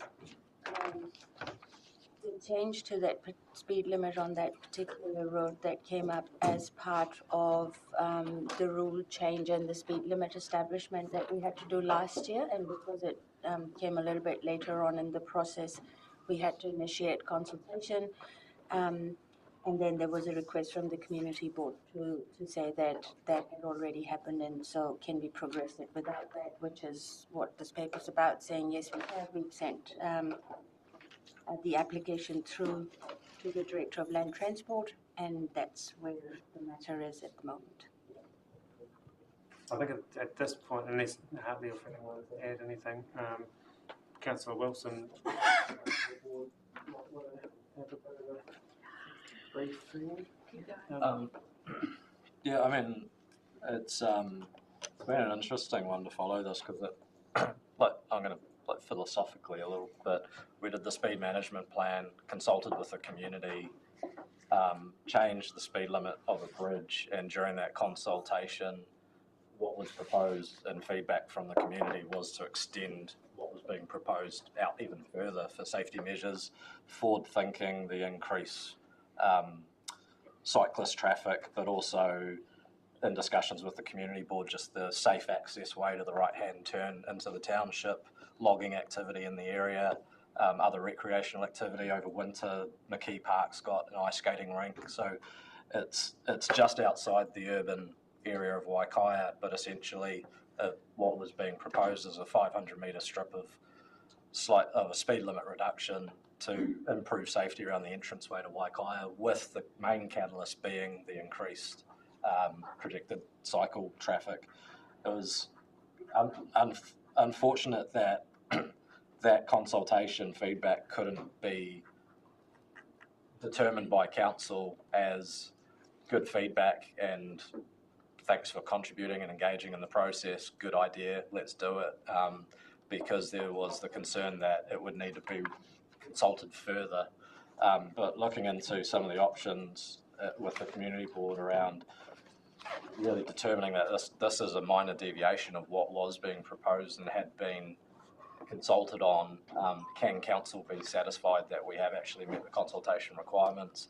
So that letter from the community board was really to request, plus following that there'd been a community meeting within Waikaia with 30 plus residents. I think you were there, Rob. The chair from the board raised the proposed speed reduction and overwhelming support from within the community. They were there talking about McKee Park, which is the recreational reserve across the road in question. So yeah, thanks to the staff for submitting that application to the Land Transport Director. And I guess the motion I'd like to make today is based on the report information and the assumption that we've considered all of this, we've considered the consultation already done.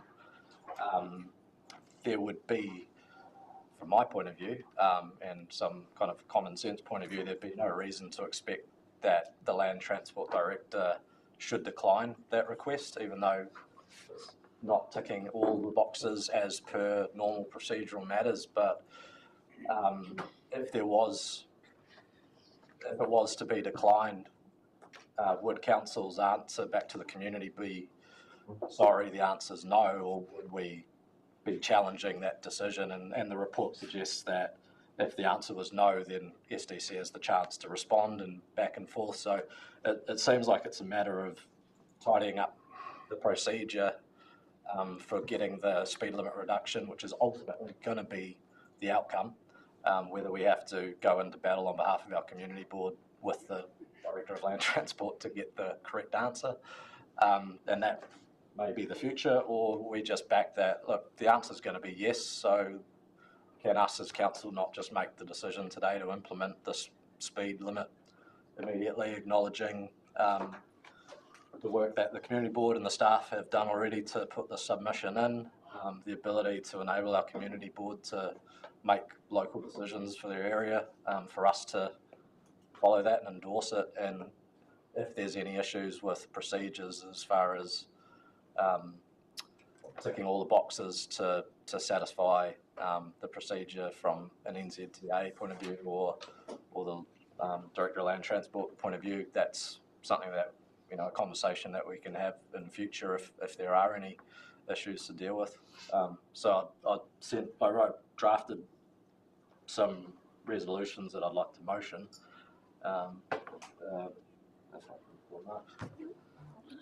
Yeah, just, I don't know if they're in there. I can't remember them. To your worship, can I just make a couple of points, I suppose. One of them being, since this whole process has been going on, two changes have happened. One, there is a new rule in place which came into effect on the 30th of October, or something like that, some such date, which is where that previous procedure of a speed limit plan has been further modified, and that's where this requirement of applying to the Director of Land Transport with the details that are required, which is attached to this report, have come in. So there is now an additional requirement. There is that one part, and then there is another one, which is that certain roads have separate speed limits. So this particular type of road, which Hartley can probably speak about if we want all the nitty-gritties of it, the specified limit as per what's there now is 80 kilometers and not 60. So those are the two things which I suppose the Director of Land Transport would take into consideration and make whatever determination they do. But just so you're aware that those two things have come into effect since. And I think, this is where there's this tension between the rules and policies of central government and the ability of elected members to locally make decisions. And we're sitting in Invercargill talking about a road in Waikaia that community board of elected representatives has already looked at this issue and know their backyard better than any of us. We can analyse it down here in Invercargill, and we're in a better position than someone in an office in Wellington. There is rules, there's procedures, but ultimately we're going to back our community board and their local knowledge and ability to make decisions. Otherwise, quite frankly, what's the point of having elected representation? And we might as well just wrap up local government if we're stuck adhering to these rules and hoops to jump through. And quite frankly, I want to see some opportunities where we start challenging these rules and go, yep, we understand and we can't expect staff to break the rules, but as a council of elected members, I think it is our job to start challenging some of these things instead of just helplessly jumping through the hoops. Let's respond to our community board's wishes, implement their request, acknowledge that the community board and staff for their work and continued engagement resulting in the application, and which is now a matter of just wait and see what they say. If they say no, well, we'll go back to them saying, well, that's not good enough. This is a problem for us to solve locally, and maybe your rules aren't fit for purpose for us to make local decisions. And that we, as of today, just determined that the proposed speed limit reduction is a minor deviation from changes in the speed management plan 2024, an appropriate consultation, and locally led engagement has occurred, which it has. And basically, if council are happy to agree to implement the proposed 60-kilometre speed limit change without delay, approving associated costs for signage and installation, and considering the information of this report and accepting no reason that the submission should be declined. And then it just, if we need to deal with things in the future, we do. Otherwise, as far as I see it, this should go through all smoothly. If it doesn't, it highlights some real issues around the types of hoops that we have to jump through to get some simple things done around our communities. So I'd like to motion those. I think the whole room wants to second it, including myself, Matt, and I think you've put it really succinctly there and really well put in terms of this is an issue of principle here, and in terms of we've got a local community, it's a council-owned road, it's the community's road that we're paying far too much for, I might add, but that's a whole different conversation. The community's spoken. If the community board has got it wrong, the community will hold them to account. And I think, I think what you've put forward is there's going to be conversations up and down the country happening at the moment in terms of the kind of global reversal of any speed reducing reductant, I was going to say, but that's not a word. Speed reducing measures implemented. I see there's quite a lot of pushback, including even the Milford highway, which is a state highway, but this is actually one of our roads, to your point, to one of our towns. So I think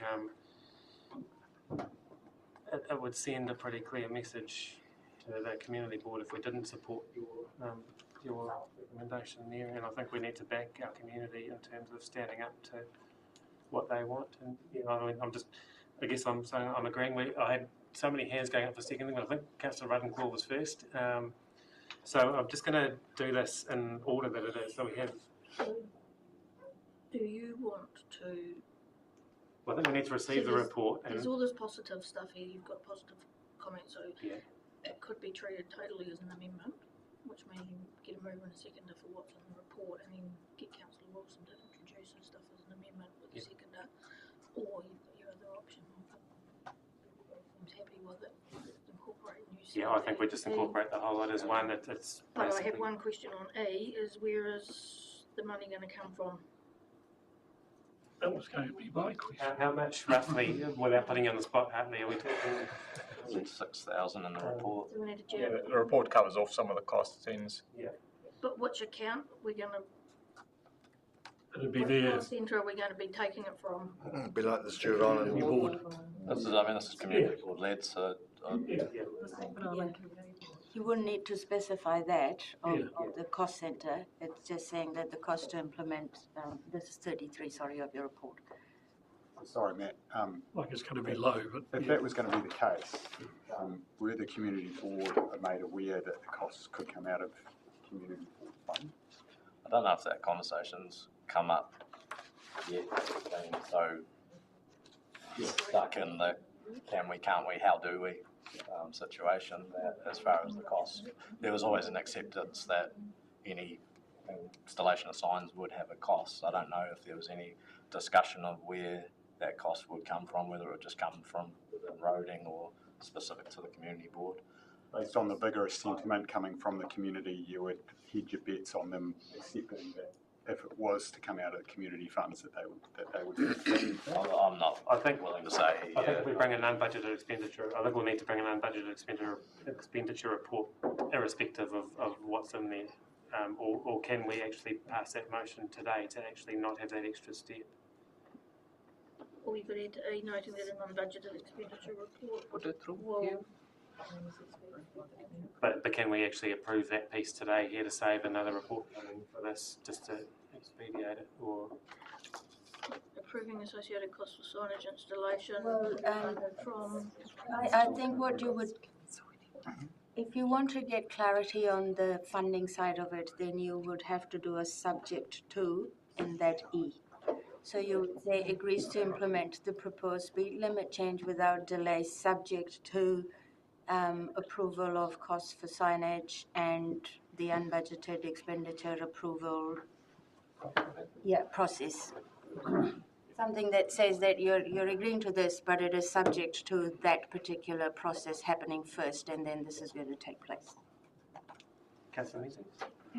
Do we know how long it'll be before the decision's made nationally on this? I'm not aware of timeframes. I suppose the other consideration, or something to be aware of, is that by the 1st of May, all councils have to have gone back to the Director of Land Transport confirming that we've reviewed our current speed limits, that they adhere to the current or the new rule. So bearing in mind from across the country, hence why the state highway like Milford Sound is getting reviewed and that process going through. So I suspect there'll be a lot of demands going on the Director of Land Transport at the moment. But we can follow up and see if we can get some sort of indicative time frame around that. So in terms of that report that goes back, you would, assuming that this goes ahead, you'd put through, we adhere to all of our rules with the exception of this one as per this council meeting where the elected members instructed us to not. Is that effectively what would happen in terms of that process? Short answer, not sure, because we've just commenced reviewing the speeds around our schools, and then the other one is the specified roads that Vibuti sort of alluded to that we have to say yes or no. And so we just started that. The actual mechanism of then advising, I'd have to check on that. So currently we don't know, to your worship, I'm just checking in my head, if we've been asked to review everything, we'd say XYZ does not meet what your current status of things is. Do we know what they do then? We probably don't know what I think we need to put the context for why. So it's not just this one doesn't comply, but this one doesn't comply because, and they can have this report too. The application submitted by staff, I think, does a really good job of explaining, sorry, this doesn't tick this box, but here's the reason why. And it's, again, just some good rationale and a good argument moving forward. Councillor Menzies. Can I ask what position of passing this would place the Chief Executive and the staff in, given the legislation we have before us in 2004? And can I also ask what the precedent is that would be establishing by doing this? Not that I disagree with the community board feeling and what they want to occur, but I think we need to consider the precedent that's been set by passing this. And we also need to ask what position we're placing the staff in, which may be seen to contravene the current legislation. Who's best to answer that one? I was looking at the head of the table. He was glaring down to you. I think there is a precedent here, and the precedent is in fact the one that Council's so keen to endorse, which is the principle of local decision making being respected over an imposition of a national standard which doesn't relate to the community that's chosen this particular path. I think the precedent that you're heading down to say a community that wants a different speed limit and they go through the process themselves, it's reasonable that the costs should lie with that community. I hadn't had a chance to see the draft resolution. I'm grateful that you raise it. If council was to resolve something that in effect was unlawful, that would put me in a position that I would not be able to exercise the resolution. And that's my question. It's not about a standard, it's about doing something unlawful. I think that Resolution E allows us to proceed to try to give effect to the council's wishes. If transpires with the advice that we get back from NZTA, or when other information comes in, I might have to come back to council. Well, I'd be more comfortable with understanding that and also ensuring that we can distinguish this precedent that will be established on the basis of what might occur in the future, given the consultation that's already occurred and the fact that was in conjunction with a bylaw. But I would expect it to come back to council, because I certainly would endorse asking staff to undertake any unlawful action.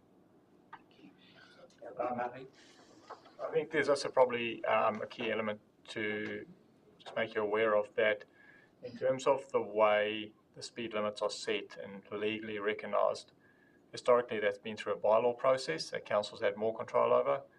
Now that's held through the Director of Land Transport approved, then goes into a national register, and once it goes into that national register, that's when the speed limit becomes legally enforceable. So that's probably a key element to recognise. I'd say that even if the decision is to install legal, term that regulatory standard speed limit signs, they would not be legal and therefore would not be enforceable. So there's the risks that obviously come with having signage in place that's not legally enforceable. If I may, if the signs are up and the majority of people adhere to the suggested speed limit change, we've instantly increased safety. Whether a speeding ticket can be enforced or not until that registry is updated, well, that's the admin and the procedure that we're waiting on. So still allowing that safety mechanism of a speed reduction to happen immediately, because that will be the outcome. Even if there's more conversation to be had, will have the intended increased safety immediately. The other thing I just wanted to add, if I can, is the government campaigned on localism and local decision making. They also campaigned on let's get the economy back on track. Talking about 500 metres of road of a 100k zone going to 60, it's going to add about 17 seconds of travel. I don't think that's going to break the economy. When you then stand back and look at actually what that town's intending to do in that area, 17 seconds of travel saved versus, the risk of a cyclist gets hit next month riding around that area. There's the cemetery up the road, there's recreational zones in that area. You just stand back, look at the map, this is a smart thing to do, and if Wellington say no, they've got it wrong. So we'll have to back that up. But appreciate, don't want to put staff in a position of doing anything illegal, and the hope of my proposed resolutions is that it allows council to make the decision, determine what the decision will ultimately be. Let's get on with it, and if there's a few missed tick boxes in the process that need tidying up, it may be that we need to advocate that some of those rules and those tick boxes actually need to be looked at, because maybe they're not enabling local decision making, which is the precedent I hope we set.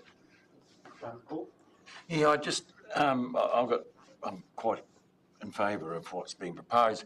I just see that last sentence in E as being perhaps a bit antagonistic towards the Director of Land Transport, and I'm wondering if a different wording that buttered him up a bit more might be better, such as something like accepting the community concern for, the safety. I'd certainly have safety in there on this piece of road and make it sound a much more positive request, if you like.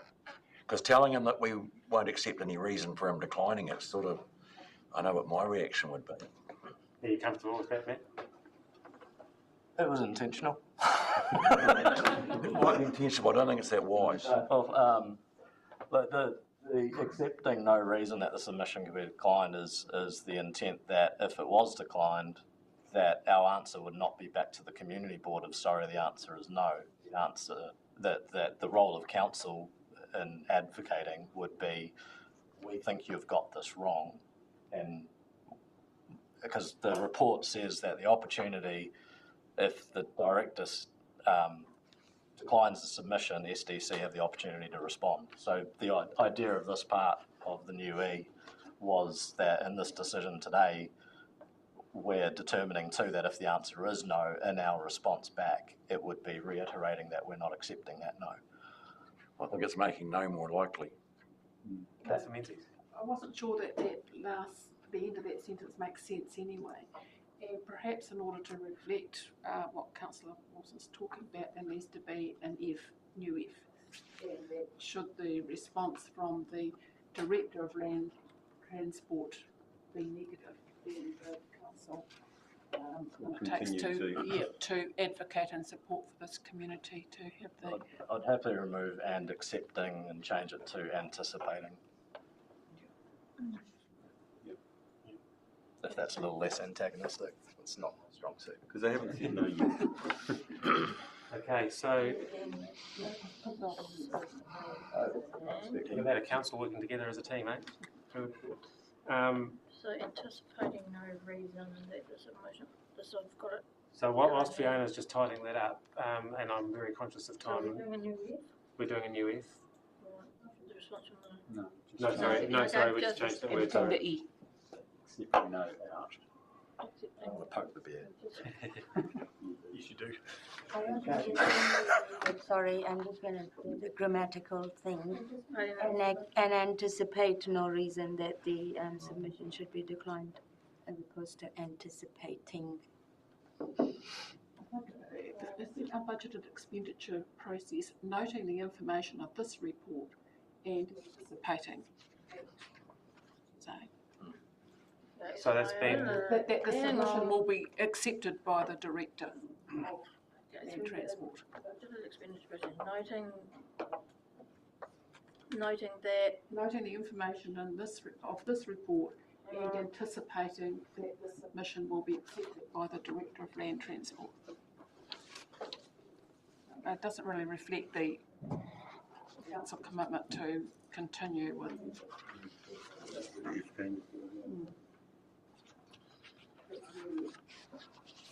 I'm confused because you're just changing the considering.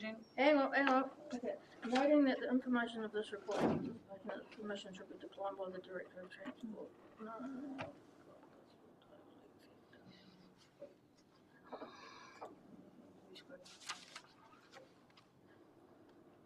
Through the unbudgeted process.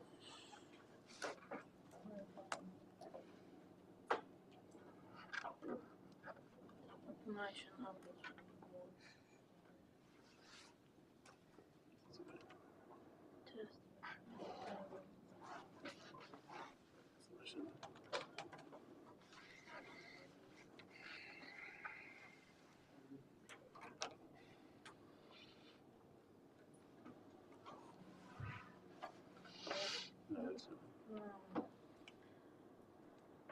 That's what we've got at the moment.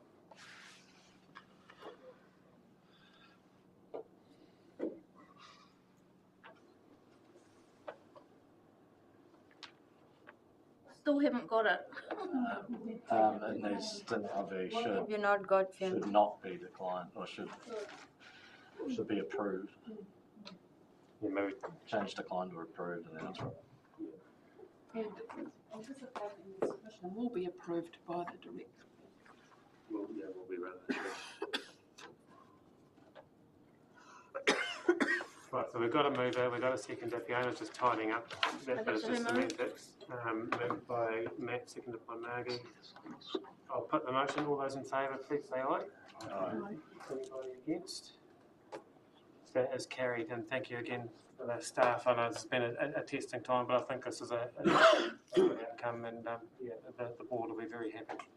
Thank you. Right, we've got our workshop starting in 10 minutes, so I'm going to 7 minutes. We've got 7.8. So do we need to jump into the X and get those ones done?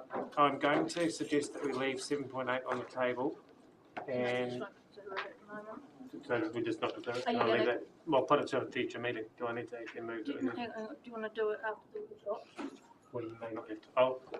We'll leave it to the end of the day. If there's time, we'll do that later. Okay, so I'm going to now move into the public excluded section. Lions Park and Mossburn Toilet Refurbishment Projects budget transfer and appointment to a council organisation, and to Councillor Wilson's comment at the start, appointment to Milford Tourism Limited. For the reasons outlined in your agenda, I'm happy to move to go to public meeting. Seconder, Councillor Keith. All those in favour, please say aye. Anybody against? That is carried. Appreciate it. Piece as well, which we've tried to do with the previous long-term plan, and as you all know, we're not making any significant changes to our current long-term, well, year 2 of our current long-term plan, and that sort of forms into this process. So this is getting done through the Joint Shareholders Committee, but it's just receiving that report for the draft statement of intent, noting the delivery of their statement of intent from Great South and Space Ops, and providing any comments to go back through to the Joint Shareholders Committee via myself. So it should be pretty straightforward. If it's not, we can look at potentially later on, but I'll leave it to Mikkel and Viberti to introduce anything that I haven't covered if they wanted to say anything else. No, I don't think so, Your Worship. I think you have covered off what the paper's about, and yeah, it's a process matter, and if there are any comments, then we're happy to take them. So from a joint shareholders point of view, we're looking at a time frame of getting this done by April, if my memory serves me right, in March, April. So the next Joint Shareholders Committee meeting, I'll bring this feedback back through. Other councils will. It all goes together into the big blender and we get the final statement of intent coming out. So I'll take the report as read, but are there any questions for myself or for the team? Councillor Menzies? No, I might just leave it. But given there's a time frame around this, it does need to go ahead in a timely way, doesn't it? So we do have our motions there. If there aren't any questions or concerns, that we received the report. We note the delivery. I've actually just said them before, so I won't repeat myself. Someone in a position to move those? Yeah, true. So we can flag. So we've just got A and B, nice and simple. Someone in a position to move? Councillor Menzies, seconder Councillor Duffy. There's no further discussion. I'll put the motion. All those in favour, please say aye. Aye. Anybody against? Aye. That is carried. Thank you very much, everybody, and sorry for the long day, but we did get through it. And I will just close off our meeting with our closing karakia. Who's looking for it? Kia ora te mana, ki whakapapa punamu te moana, hei hurahi, ma tātou I te rangi nei, aroha atu, aroha mai, tātou I a tātou katoa, uyei, Yay. May peace be widespread, may the sea be like greenstone, a pathway for us all this day. Let us show respect for each other, for one another, bind us all together. That was a big day. Thank you, everybody.